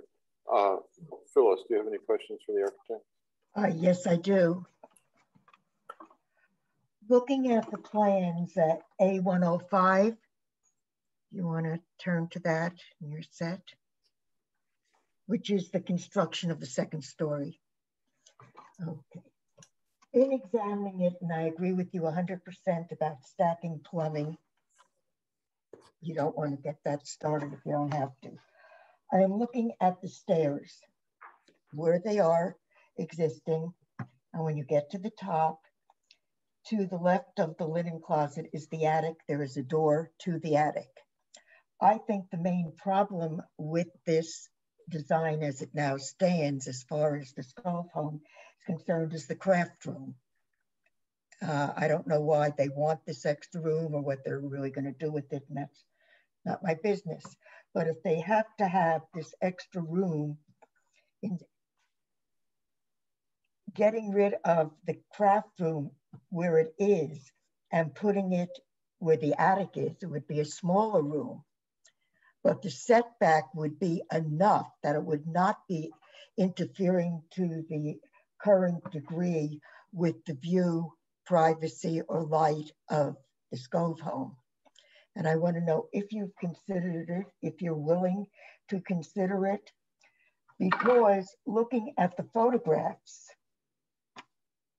that Phil took, whether it's the panorama views or the page 13 of the staff report, the view standing left, center, and right of deck, that craft room looms out towards the property of the Scove home. Even if you weren't considering the view, you've got this big mass coming at you. And I don't think it's necessary to go that route. And I think there could be some kind of a compromise worked out between the parties. So as I said, my first question is, did you ever consider that, leaving the bedroom area, closets, and bathroom where it is, where it is, and putting this extra room towards where it shows attic, which I realize is the first floor attic? That's an interesting idea. It is not something that we had considered. My only concern is that even if you do move the craft room, I don't believe that the views would be any less impacted.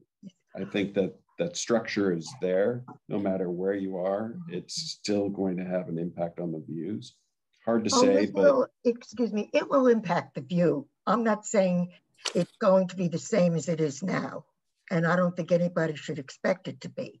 I am saying set back further, it will give more of a view, more light, more privacy. Less massing too, I think is what. Yes. Now I think that would be conceivable without the great additional cost of remodeling the whole downstairs. I don't think we should ask for that. I don't think it's the right thing to do. As I say, the stairwell is exactly the best place it could be, visually, cost-wise, aesthetically, etc. But as I say, my preference would be to get rid of the craft room, but that's up to the Dells, not me. I still say that extra room, for whatever it would be used for, could be to the left of the stairwell in that attic area per se. Okay, so you've come to a concise question there, Phyllis, yeah. And Matthew. I'm not getting a concise answer. Sure. Okay. So and Matt, I can jump in for a second. Okay. Sure. So from our perspective, I think it's important to share that we're planning to use that room as an office as well. Both my wife and I work, and so having an office space will be helpful. It's sort of labeled a craft room, but it'll function as both a craft room and an office. So it is important to us, but moving that space to where Phyllis mentioned the attic currently is something that we would certainly be open to. Not something that we'd looked at seriously before, but if it's important to the commission, we're happy to consider that. But having that room is important to us. If I may ask you, downstairs you have a room that's marked as study or studio between the two of the bedrooms, I guess. Do you know the room I'm talking of? Yes. Yeah. So okay. Yeah, that's. I'm assuming you use that as an office at this time? Correct. Yeah. That's my office. And then the upstairs one that's labeled craft room would be mine, and then the kids as well as they get a little bit older. So that'd be my office. And then or Mike's. So someone would take that as the office and the other one would get the other space. Okay. I am smiling because your children are young. I will assure you, as they get older, if you have a space upstairs, you're going to want to keep it for the adults. I found that out raising my own children, and when I was the architect on the house I had when I raised my kids. I would encourage them to join you upstairs. We'll keep that in mind. I'll make sure I tell them that's mommy's Remember office. that. Okay, thank you. I think that that was primarily my question as well to the architect was, instead of an entire flip to the east side, that partial flip of that end of the building would be relocated over the living room, and it could even be bigger if necessary, but it wouldn't necessarily impede the view. So I think you've answered that question. Before we go on to hearing from the public, anybody else have any other questions that they want to bring to the forefront here? Okay. Seeing none, I see that we've got Krista with her hand up, and she would probably like to answer, but we will open this to public comment now. And I'll give Krista 5 minutes to answer or to deliver remarks for this. And the rest of the public, I'll give you 3 minutes each. So please, let's open up public comment. Krista. Thank you so much. I'd like to share my screen. Just 1 minute. As you know, my name is Krista Scove, and I do live directly behind 22 Untitled. And I'm here to oppose the second story addition, as you know, because it will not only ruin my view of Ring Mountain, which you can see here, unobstructed by story poles, but it is also a large and imposing structure. This proposal greatly affects my property as outlined in my letter, but I also wanted to offer some additional thoughts. My property is unique in Mariner Cove, with rare south-facing views of Ring Mountain. On page 6 of the packet, the building department cites nearby properties where second stories have been approved. However, it is very important to note and understand that only 2 of the 12 homes cited would have view impacts. All of these homes are on Golden Hind and would not have any view impacts. The other homes are north facing and again would not have any new view impacts.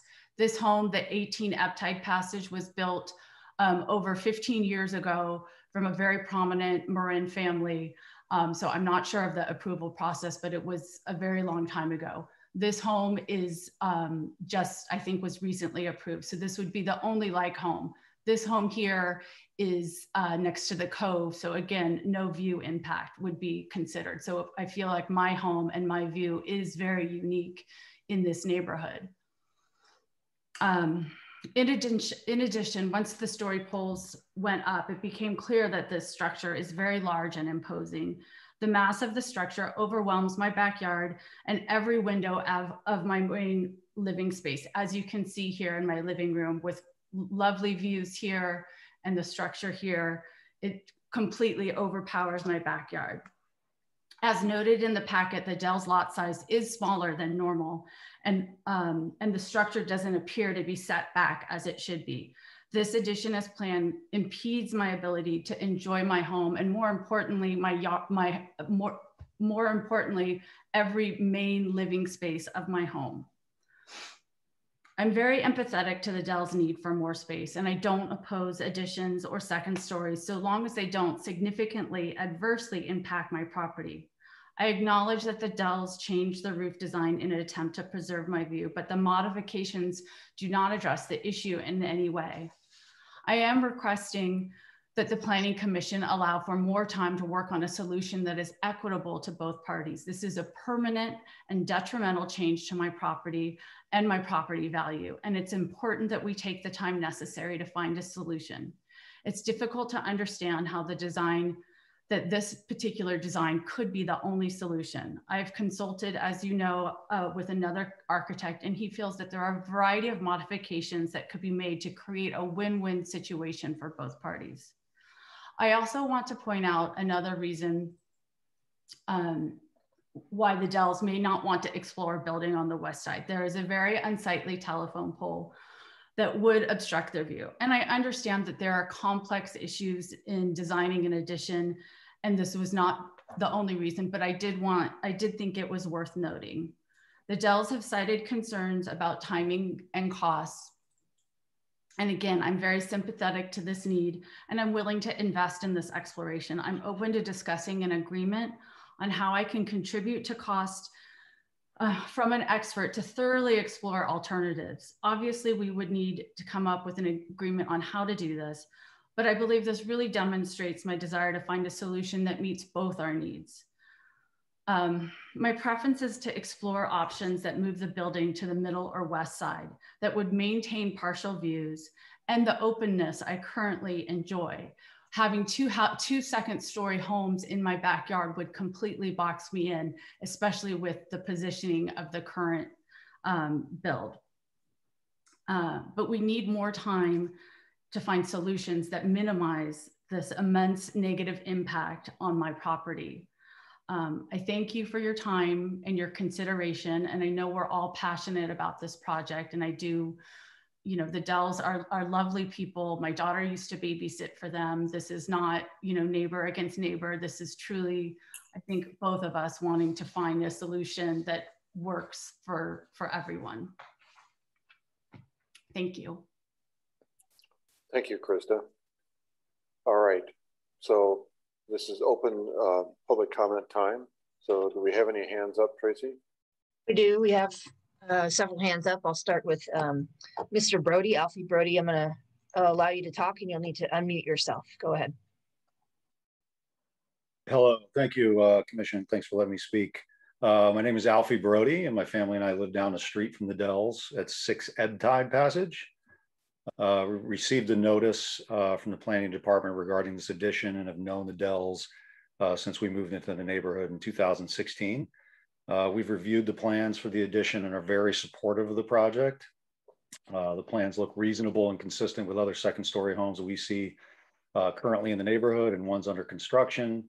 A matter of fact, we are a family of 5 and honestly have outgrown a similarly sized home. So we're actually considering pursuing the same thing. With so many young families moving into the neighborhood, it's easy to outgrow, you know, such small homes. So it's great to know that, you know, building an addition like this, like the Dells are trying to do, is an option, as opposed to the alternative, which is, you know, moving out of the neighborhood or worst case, leaving the area entirely due to the costs associated with purchasing a new home. So I wanted to voice my support for the approval of the Dells second story addition. Thank you for the time. Thank you, Alfie. Thank you. Who's next? I have Mr. Michael Rex. I'll allow you to talk and you want to unmute yourself. Go ahead. Can I get a visual? You'd like a visual? Yes. One second. Helpful. Who's going to be rejoining us as a panelist? One moment. Okay. Hi, I'm Michael Rex, local architect, and I am representing Ms. Gove, and I'd like to say that we understand the need to expand the home, and they have a right to do so. We even don't necessarily have a problem with them building up. It's where they're proposing to place it, and staff has said that this would only block a small view of Ring Mountain, but it's the most beautiful and enjoyable. In fact, the very best part of Ms. Gove's view from her kitchen, dining room, living room, and it is a significant impact when you lose your best view. I understand a lot of the neighbors support the proposal, but the neighbor that is impacted the most is the one tonight who is concerned. And although if we don't think the house should move, the addition should move all the way to the west, that puts it in other neighbors' views potential, and also the Dells would look right at the telephone pole.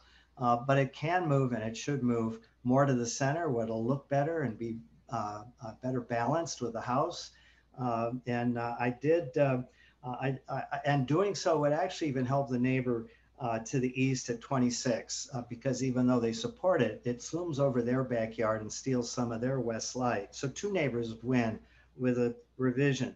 I took a look at the plans. I have 40 years experience in my practice here in Marin, and I've probably 70% of our work is residential, the vast majority remodel. So I know what I'm looking at, and I can assure you that there are changes that could be made that address the concerns that have been expressed. It can be done without a significant cost increase. We can align the plumbing because it moves the bathroom. We wouldn't have to move the master at all. The master should stay more or less where it is, because the Dells are going to get a fantastic view of Ring Mountain from their new master, although at the expense of Ms. Shove, because she'll lose it all.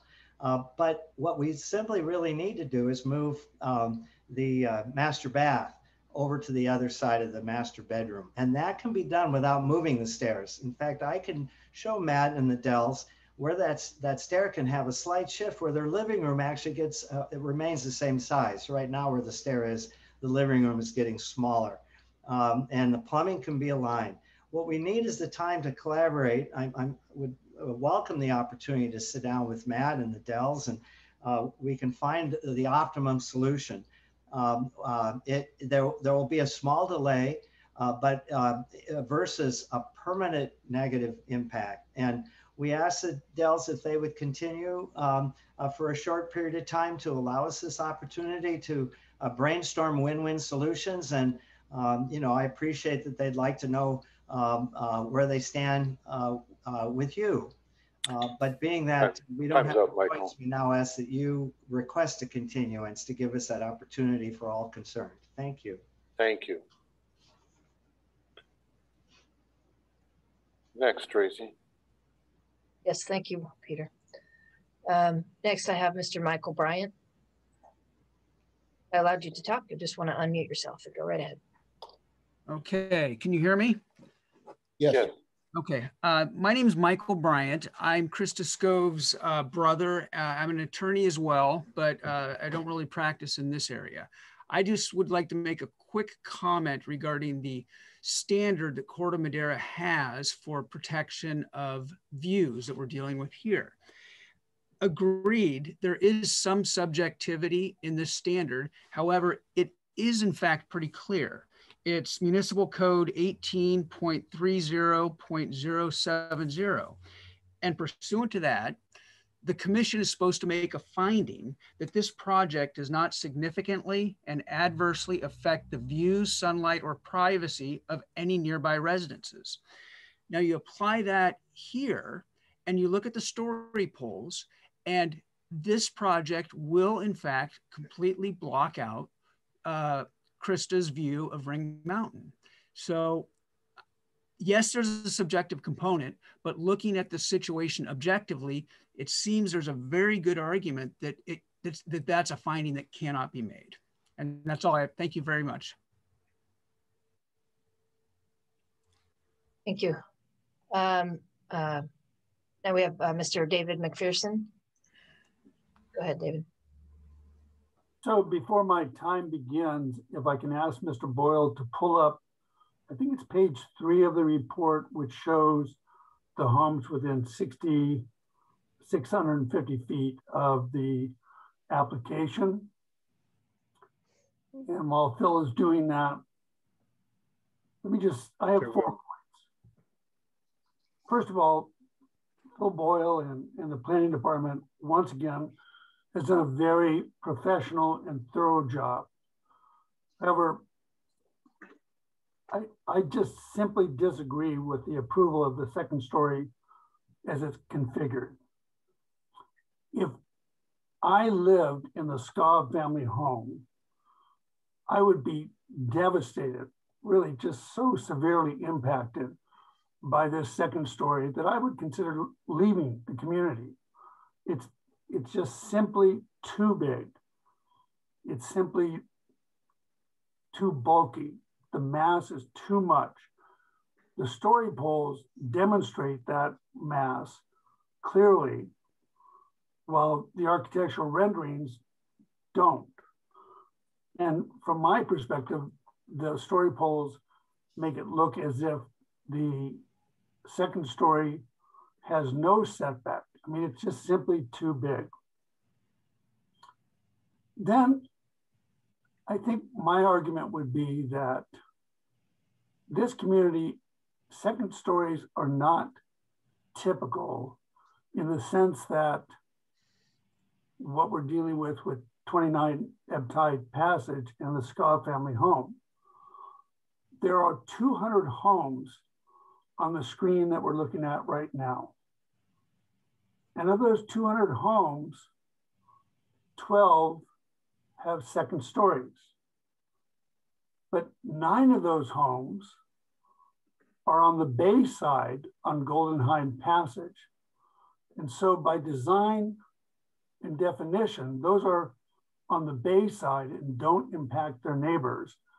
like what we're talking about at 22 Eptide Passage.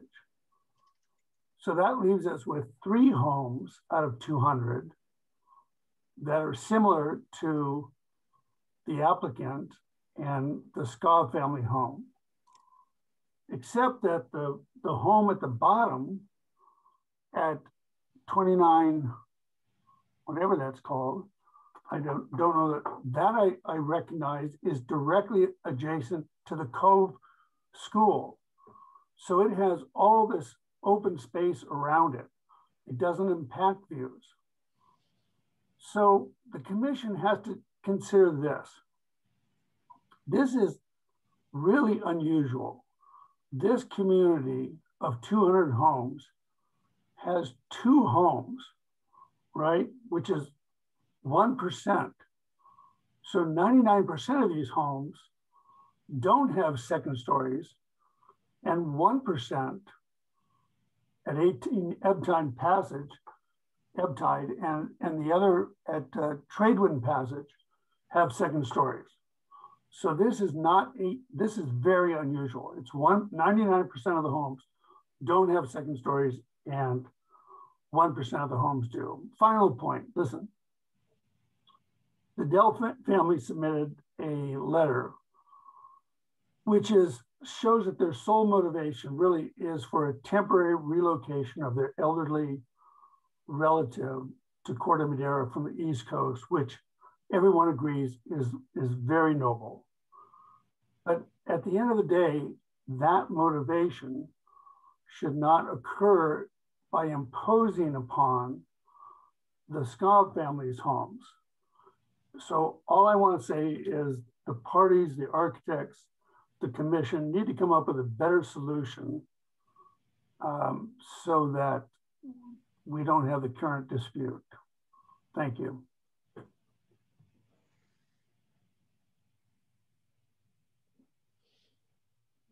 I don't see any additional hands raised. I stand corrected. I do see an additional hand raised, Chair Chase. Okay. Mr. Ralph Della Santina, go right ahead. Hi. I'd just like to say that I approve the addition next door. As you all know, I did mine 15 years ago, and we had several issues, and part of what I had to do was lower and reconfigure my roof. I lowered it down to almost a 1 in 12 pitch to accommodate neighbors behind me. And I also planted some trees in the backyard to help accommodate the, let me say, the ugliness of a second story, if you will. Thank you. Thank you, Ralph. Yeah, I will pause here. Peter, if you'd like me to check email. Please. 1 moment.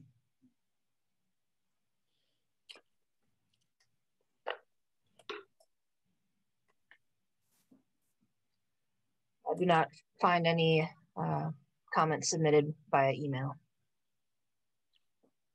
And there are no further hands up at this point. Correct. No further hands are up. Okay. Then we'll go ahead and we'll close the public comment section of this meeting. We'll bring it back for discussion and deliberation at the commission.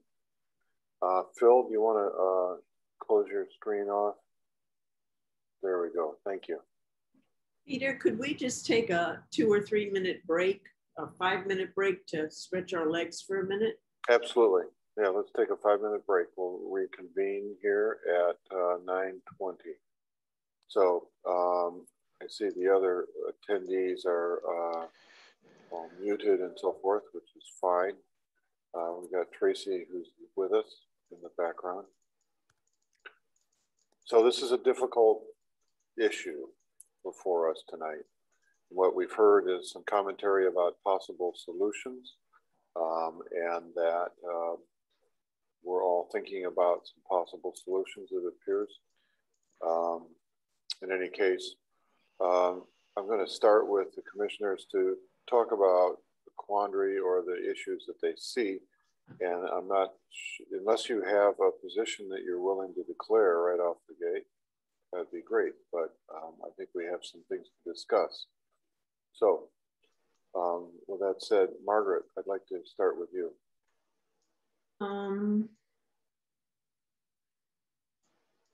I have real concerns about this. I think that the addition and the placement of the addition does significantly and adversely affect the view that Ms. Scove has. And I think it's particularly significant because it's from so many different places in her house, so many primary places that people live. It's not from an upstairs bathroom off to the side. It's from a living room, it's from a kitchen, it's from a bedroom. It is significant. I went there on a very clear day with the sun, and the sun was beautifully shining in the middle of the afternoon, and the orange rickrack, whatever you want to call it, totally blocked the view of Ring Mountain and rose up like a mass that sort of confronts you right there as you look across at it. I also just want to talk about the character of the neighborhood for a minute, because I think that the second stories in that neighborhood are spaced out. At this point, they're spaced out and they're far between each one. This would place 2 second stories, one right up against the other. It just sort of makes, I don't know what, it just changes the way the neighborhood is meant to look, I think, at this point. And I don't think that's a good idea either. I also think that Phyllis actually had a very excellent idea. If the Dells were willing to give up the plan that they had to move things a little bit or to make some kind of concessions, it might make things better for Ms. Scove. I think everybody knows that I'm very sensitive about this issue because it affected me personally. And instead of moving, I joined the planning commission so I could make sure that other people's feelings about their home and about the comfort and lifestyle that they've had in their home for a long time is preserved to the best of the ability without taking advantage of the situation. And that's my feeling about this. I have to say, I looked really, really carefully. And I just think sitting in the backyard, sitting in her dining room and living room, you just feel this wall up against you. And because the lots are small and the houses are close together, I think it's very, very difficult. I think that if we're going to look at the findings, it says, one of it says that the additions should not unnecessarily block scenic views. And I think there's a way to make sure that that unnecessarily part is taken care of with some other suggestions and some time for Mr. Rex to give some of his suggestions. That's what I have to say. Okay, thank you very much, Margaret. Dr. Bundy.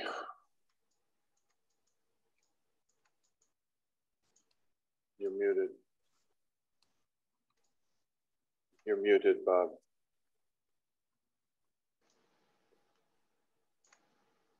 Oh, I guess so. Anyway, sorry. Tough issue. We've got the desire and the ability of the Dells to have a second story to increase the size of their home to something that will work for them going forward. We've got the desire for Mrs. Scove to maintain this sort of surprising view of Ring Mountain. When I went to her house and looked at that, you know, it was really sort of unique. And I think she does have a point that she has sort of a unique property, because none of the homes in Mariner Cove were really sited to take advantage of the views. It's really only the luck of the draw as to the type of roof structure that your neighbor had, or just where it happened to be situated in the streets that they drew out, that you ended up with that. So I understand her desire to maintain that view, understand the Dell's desire to have this house. I think the design that they have is quite nice. The things that they've done as far as the massing is the characteristic of what other second-story homes have been in the neighborhood. However, if Mrs. Scove is willing to, you know, provide some architectural fees for Mr. Rex to work with Mike and Christy and Matt to look at options to either center the addition or move it to the west, I would be in favor of continuance to have that opportunity to look at that. Okay, thank you, Bob. I appreciate that. Mr. Rizzo, I'd like your thoughts on this.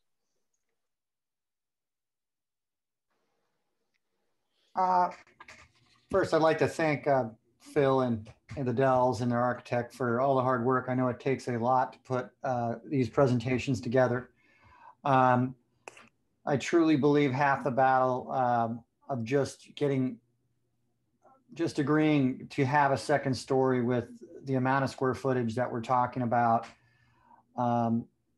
is almost in the rear view mirror. Really what we're looking at is the siding of the addition, and you know, just looking at the floor plan, I could envision some of the functions being in different places and taking advantage of some of the plumbing on the other side of the house. I could also see there being a lot of expense in trying to get the plumbing from the lower floor to work, because you're gonna have to rip that bathroom apart. So there's expense there. So I think there could be a happy medium in moving some of the functions to the middle or the other side of the house and preserving the view without significant expense, in my experience. Once you get in there, you're going to wind up ripping apart all those rooms below it anyway. Rather rip out a garage than bedrooms and a bathroom. The other thing is, you know, the other part of our general plan, really starting to promote for us to, you know, really invest in our housing stock. And this is a great way to do it. And I don't think anybody's trying to say you shouldn't do, the applicants shouldn't do that. And they're actually encouraged to build a second story, but just not in the place that it is now. And I think the design in general could get even better than it is now by balancing it a little bit in the center of the house. The roof already comes up higher in the middle of the house. I think it would lessen the impact of the actual volume. Even just leaving the staircase where it is and flipping the rise and run, you could actually make something else work. But yeah, and then I'm going to go back to, you know, the code that Margaret had stated. And, you know, it is definitely, you know, there's some subjective opinions here, but also I think one of the objective things we do have is unnecessarily block a scenic view, which doesn't necessarily need to happen, to build and preserve the view out of their master suite, which doesn't really need to change. It's just some of the other functions around it. So I just like to say that I think it could be a win-win for everybody if the neighbors work together. And I appreciate the fact that Mrs. Scove is willing to throw in and contribute to some of the redesign work if it happens, because I think that that's something neighbors don't really think about. It's very expensive to do this and it's very time consuming. But I think that there's a solution out there that could make everybody in the neighborhood happy and a better design for the overall context of the neighborhood. So that's what I have to say. Thank you, Jim. Phyllis, I know you've got some thoughts on this. Oh, yes. The way the design exists now, I could not make the findings. There is no way that I can construe number 3, the project will not significantly and adversely affect the view, sunlight, or privacy of nearby residences, etc. I think that the Dells should be able to have an upstairs addition. I think that's important, but I also think it's very important that Ms. Scove does not lose her unique view and also does not have this mass looming over her yard and her views out the windows in the back of her home. My suggestion would be to follow up on the suggestion that was made by the architect whom she recently hired. And if the Dells are willing and their architect is willing to sit down and try to work something out that they all can live with comfortably, because they're going to be neighbors behind each other for a number of years to come. And it would be nice if, I mean, I hate to say this trite term, but if they could all get along. And not that anybody's making threats towards the others, but hard feelings will exist. And if it's not necessary to have that happen, let's not have it happen. So as I say, my feelings would be, since I can't make the findings, I don't know if there are 3 votes out of our 5 who feel the way I do, 2 more votes, but I would like to see this continued. And whether it is to the next meeting in 2 weeks or the meeting afterwards in 4 weeks, I think it would be worth everybody's while. Thank you, Phyllis. What I see in this addition is an addition that should be allowed if it weren't for the impact. So if there were no impact on Mrs. Scove's property, I would say outright that this should be approved as is, but it is not the case. And I think there's some architectural opportunities here to either massage it so that it doesn't have that impact. But that's up to the 2 players that we have here, Krista Scove and the Dells, whether they can come together. And I think I heard that they are willing to do that. And I think the best option for us is to ask them at this time if they're willing to do so. And I will say then that if there was a option to continue this, that they both accepted, that if it were 2 weeks, it wouldn't be enough time to put up story poles and take a look at it. But I think that 4 weeks would be enough time to put up some story poles and everybody be aware of it. So that would be my recommendation, that we see story poles up for a proposed change in the architecture. Commissioners, let's start with you real quickly. Commissioner Bandel, would you agree to that, to have story poles back up? Yes. Yeah. Commissioner Rizzo? Yes. Yes, okay. Dr. Bundy? To be a date determined rather than a specific date. Okay, all right. Phyllis? Yes, with the date to be determined. Okay. All right, that said, I think we have a unanimous consensus among the commissioners about what we'd like to see. So then, Krista and Mike, you are both there. So I have to ask you both if you're willing to do this. So I'll say, Krista, I'll let you go first and speak to what you've just heard me say. Willing to explore additional changes to the design? Yes, I'm willing to, of course. That was what I stated in my letter. Yes. Absolutely. Okay. The Dells, how do you guys feel after that? Are you willing to do that? Okay. Yes. All right. So you're the applicant.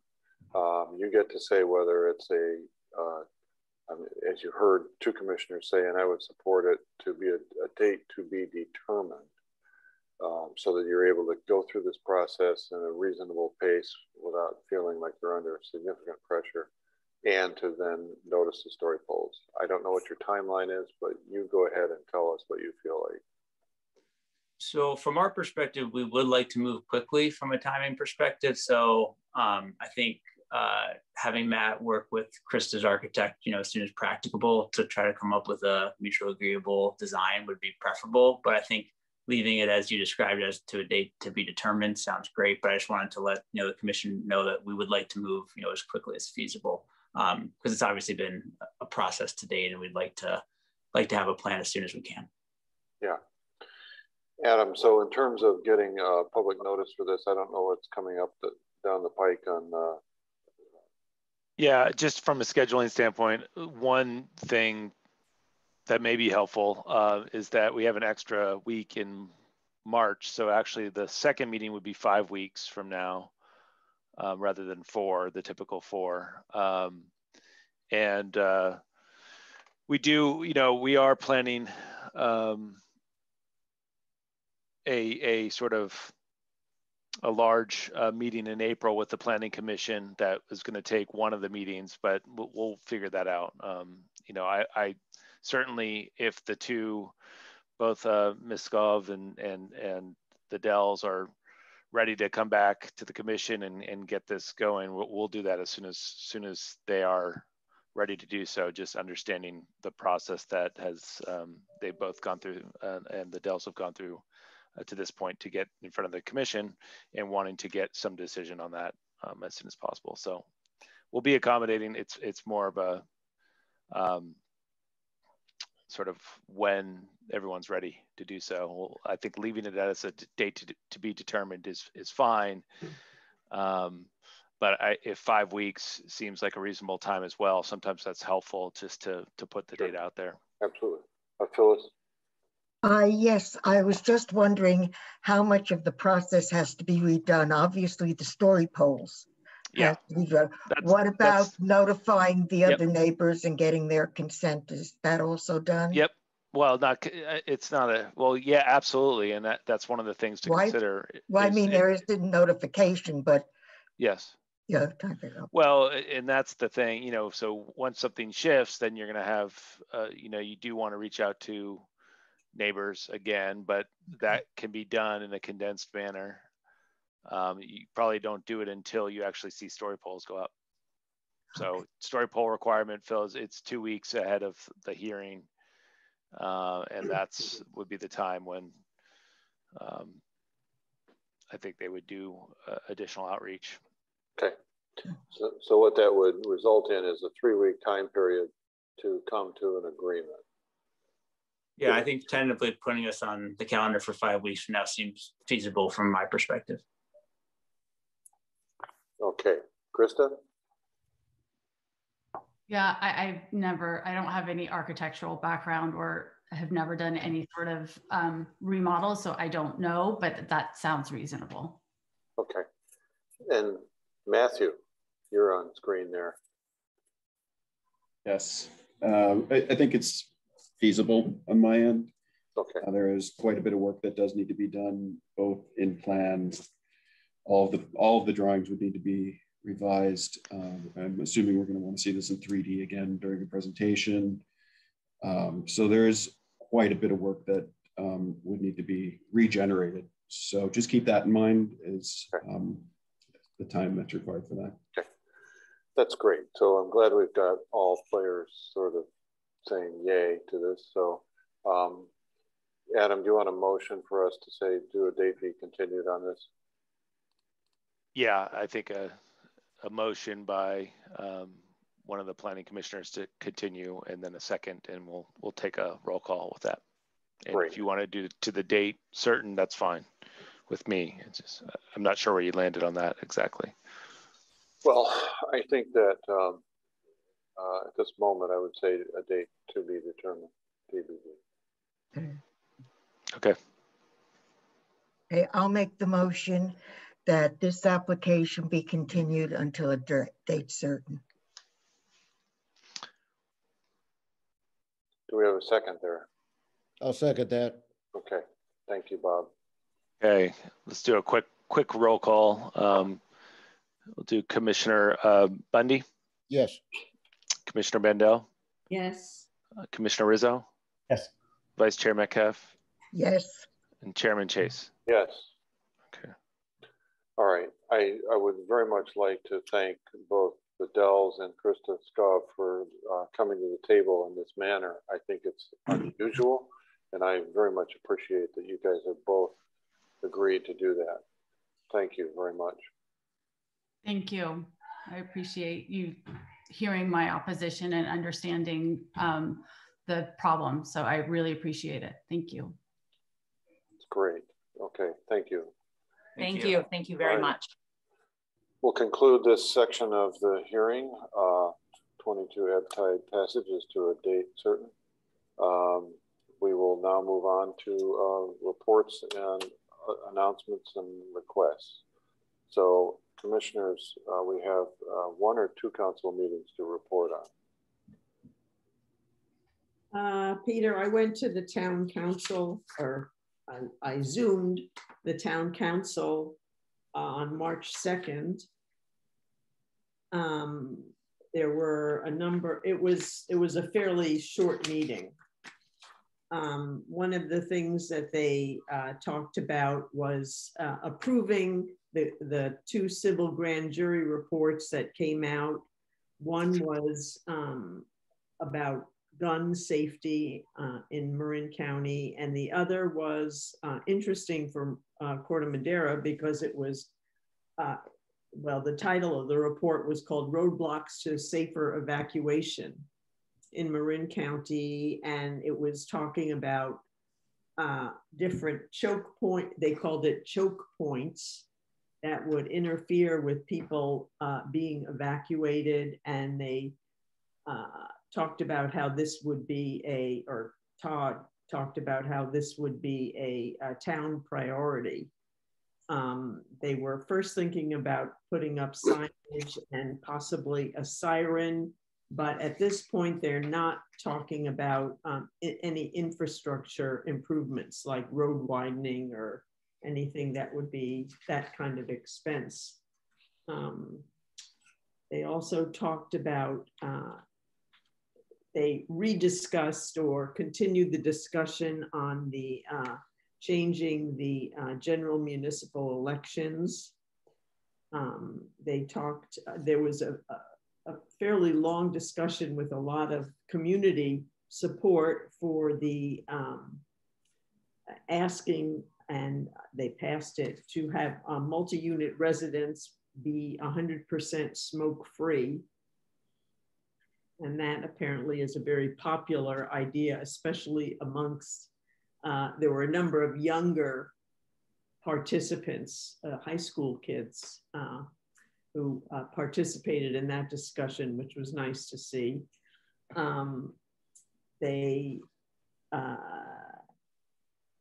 Todd talked about, well, said that surprisingly, the town is in very good shape financially, better than expected after this pandemic is coming to fruition and an end. And so that was kind of good news. He said that they're going through some kind of a reorganization and staffing, and they're going to hire a full-time building official, which they're in the process of, I think, recruiting now. I didn't quite get the idea of what a building official is. I thought Adam was a building official. So I'm happy to fill you in on that when we get to the report. Yep. Okay. And then they talked about the, they said that home key, or what they're calling home key now, which I'm not sure. They had a very nice, I guess, virtual ribbon cutting. And they're going to have ongoing talks, continued talks about the dog park, which I can hardly wait to hear about. And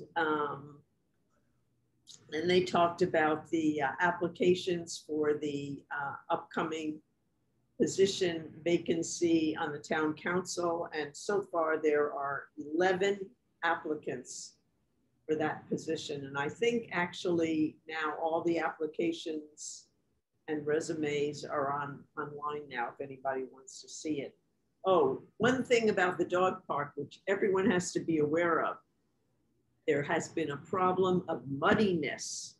Dogs are getting muddy in the rainy season. And so dogs are dirty? Dirty dogs. Dogs.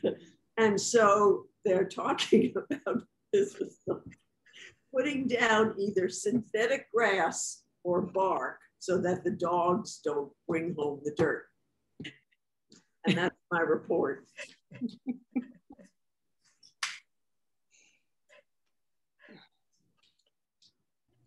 Peter. Yeah. Peter. Yeah. Today on the chat, Pat Ravasio called in, and one of her suggestions for the future is adding more dog parks. So the first one took about 20 years. We'll see how long it takes to add some more. But we don't have one in East Corte Madera. It's only on the other side. So this just begs the terrible. We're going to the dogs. Yep. Okay. Peter. So did you cover the previous meeting, Bob? Or who covered the previous? I did, and I reported on it. Yeah, we handled that one. Okay. Last one. Yeah, I had my schedule mixed up. I actually was monitoring this one that Margaret just reported on too. I think I was looking at the wrong month to see what mine was. All right. One of the problems, Peter, is the envelopes don't arrive in time. You know, the person who's monitoring it gets a set of the whole agenda packet. And in my case, it was mailed out on the 12th of February, which was a Friday. The meeting was on Tuesday, and I actually received the packet the following Friday. Raina and I talked about hand delivering these to you all in the future so that we don't have that happen again. You need obviously time to read these materials as well. So hopefully we can make a change there for you that works. And I got mine on time, which I appreciate. Yours was the first hand delivered one, Margaret. I appreciated it. Okay. Dr. Adam Wolf. No, not quite. I'd have to go back to school for that. But just real quick, just to follow up on what Commissioner Bendel was saying about the building official, the town council did approve the town manager to authorize the town manager to sign a contract with on a temporary building official.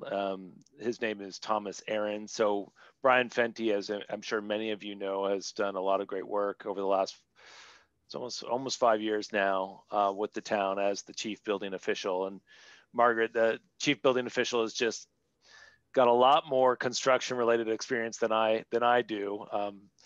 And is also in charge of actually interpreting and administering the building code for Corte Madera. So it's a very important position, as I'm sure Jim and Peter and anybody who's in the trades or in construction and or an architect will tell you. It's a complicated piece of regulations, and there's a lot of actual determinations that the building code can make. It really is in charge of making sure that construction is done in a safe and up to basically keeping construction, quality construction, and making sure that we're doing so in a safe and healthy manner, not only for the ultimate end product and those who will be occupying those structures and buildings, but also for workers during construction and whatnot. So,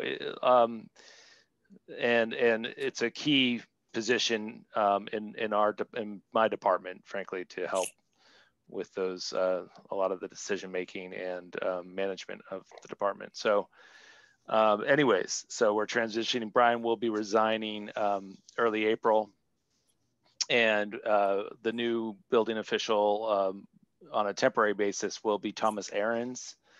Thomas Ahrens has extensive experience, most recently 14 years working as the chief building official for City of San Rafael. Is currently also working for the City of Sausalito on a temporary basis as well. So, and we will start a recruitment probably later this month. So if you know of any qualified candidates, please send them my way. And other than that, I did want to mention, I sort of touched on it at during the hearing on the project, and sort of as we're talking about scheduling, we, Martha and I are looking at one of the April meetings. We were originally going to thought that April 13th would be a good meeting date to have a joint workshop with the Technical Advisory Working Group on the Objective Design and Development Standards and the Planning Commission, and have our consultant Opticos present and work through how we are going to start the customization process of those objective design standards and those different zones for different parts of Corte Madera, which is really the main piece of what we need to do. Sort of map, map the different zones in areas of Corte Madera where multifamily housing is allowed. And so that was, we wanted to spend a sort of a good chunk of time with both groups and organize a meeting in April to do that. Just the time is sort of the essence. And we're also, I think, primed and ready for that conversation and build on the momentum of the last couple of meetings we've had separately with both of you to sort of join forces and get a good critical mass discussing this. And hopefully we also get more of a public presence as a result of combining into one meeting. So that we're looking at April 13th. We sort of have that tentative date with our consultants, just discussed that yesterday. So just be on the lookout for that next meeting. And if you have any questions about, we'll try to give as Martha and I, the memo we put together before sort of set the stage and set you all up for success at that meeting beforehand. So you have materials and know what we're sort of want to talk about at that meeting. But anyways, wanted to put that on your radar. And that's it. Okay, it sounds good.